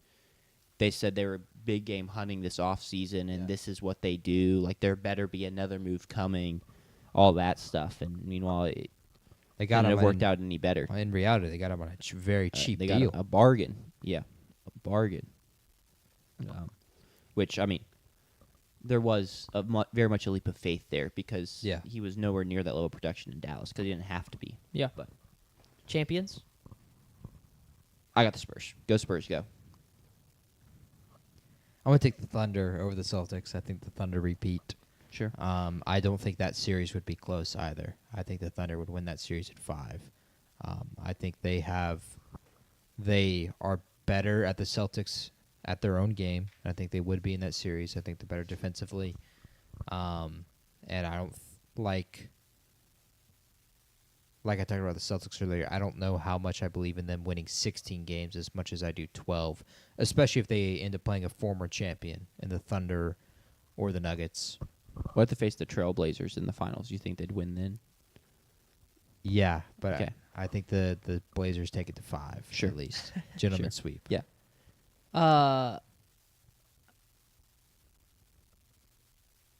I'll go Spurs. Cool. And then Jack will go Spurs. And So This is- Spurs over Knicks, Spurs over Celtics, Thunder over Celtics. We're in the same spot as last year.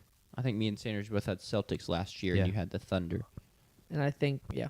So, And I think one of us had the same, yeah, there's matchup. some overlap. You said you wanted to bring something up. Yes. WNBA draft was tonight. Have Yeah. y'all seen the big Oh, The- of course. thing? Wait, what do you think the big thing was? The trade? I didn't know there was a trade, so obviously I not. haven't seen the big thing. Yes. Let me double check that I have this right. It's too vague for me to know what you're talking about. Well, like you would, if you had seen it, you would have known about it. So I didn't know if Jack had seen it. Are you talking about the who went first overall? What are you talking about, Jack? Who went first overall? Okay, that's I'm not. laughing at a tweet, sorry. Okay. Do you want to share with the class? Scored a 20 on my ACT. Hashtag student athlete. I like it. Okay. Anyway, the weird thing, the thing that happened tonight. Let me pull up my bookmark tweets because that's where I saw it. Yes. So at number 7 overall, a team. Let me pull up which team took. Wait, no, I think it was. At 20th overall? Wait, now I'm getting confused. Martinez, Suarez. Yes, at 7 over. No, that's not right. It's got to be 8 overall. This tweet is wrong. Yes, a team drafted Flau'jae Johnson at 8 overall and then traded her for a player drafted 16th, and they gave up an additional pick. So basically, it'd be like in the NFL, you drafting somebody at 16 and then trading him and your second rounder for the guy drafted 24th. Who at 16th was picked? It was Marta Suarez. So the Golden State Valkyries trade the draft rights to Flau'jae Johnson. Wait, no, maybe I have this. You gotta have that flipped. There's Yeah, just no way. But I saw multiple tweets about it that I'm confused. Now I'm confused. This is what happens when you're trying to do research live on air, figure out what exactly went down. I may have to go back and figure it out later. Where did this girl get drafted? It also sucks because ESPN is a terrible, terrible app and is not working right. The Golden State Valkyries trade the draft rights to Flau'jae Johnson to the Seattle Storm in exchange for the draft rights to Marta Suarez and Seattle's 2028 second round pick. Yeah, so they're getting Seattle's pick. That makes a lot more sense. But it's only a second, and they dropped 8 spots. Yes, because All right. Flau'jae was picked 8th, and Marta Suarez was picked 16th. So, I don't know. I mean, I guess if you just wanted Marta Suarez at 8, you might as well just trade back. Even if you're only going to get a second, it's still better than just taking her 8 and not getting anything. Yeah, But I don't know. That's interesting. I don't know either. But I just got the score to 20 on my ACT, hashtag student athlete. It's fine. I mean, shout on him. I'm happy for him. That is above Yeah. average. I just saw that too. I don't know how we all saw that when there's only 500 likes on it right now. Yeah. I mean, scary. it's popping off. It's going viral. Wait, it's they're- going I've to go got- viral. It's gonna have I've got it multiple having thousand. 250 likes. You got it with 500? Or maybe it was 250. Yeah, it has 258 likes and Yeah. 52K views. Well, it was at 251 about 5 seconds ago, so it's blowing up. Yeah, that's big. I'm not going to like it. I don't think it's that funny. Sorry. 245. That's it. We're out of here. This will be the start of our semi-extensive NBA playoffs coverage. Twice a week. Yeah, it'll be talked about twice a week. It'll probably be. Depending on how the series shake out and whatnot, it'll probably more so be like a quick check in one of the shows, and then the other show will be like a more in depth, like as new round as another round starts and stuff like that, being Yeah. more in depth, or as teams get eliminated, being more in depth.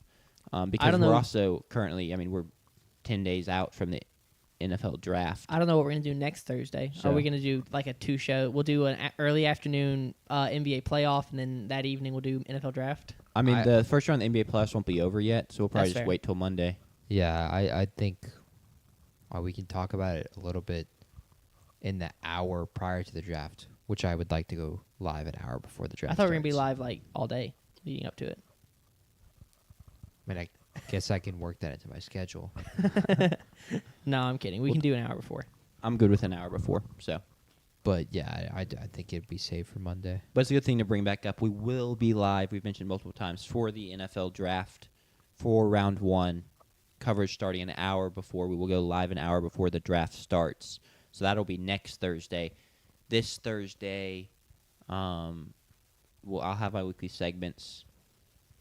We'll probably have a mock, potentially. And that'll be that. Yep. And then away we roll. Can't Exciting wait. times, man. I can't wait to watch. Can't wait to see who wins the NFL draft auction. I'm Who excited. scores the most points. I need that to be this Thursday, not next Thursday. I'm ready to go. It's not looking good for me. Really? I think. I don't A remember. lot of the what's ones what, I not gonna lie. remember. I mean, now, I feel really. just don't I look felt good about it from the get-go, but if you're starting to second guess, Like I know I got everything that I got at good value. In fact, exceptional value. this is true. But I think I got better stuff. that doesn't though. mean all of them are going to be correct. Sure.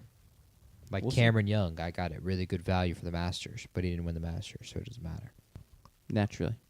Should we get out of here? Let's do it. I'm gonna go to bed, eat food first, and then go to bed. Thanks everyone who tuned in. And we'll be back for you all Thursday for another show. Peace. See ya.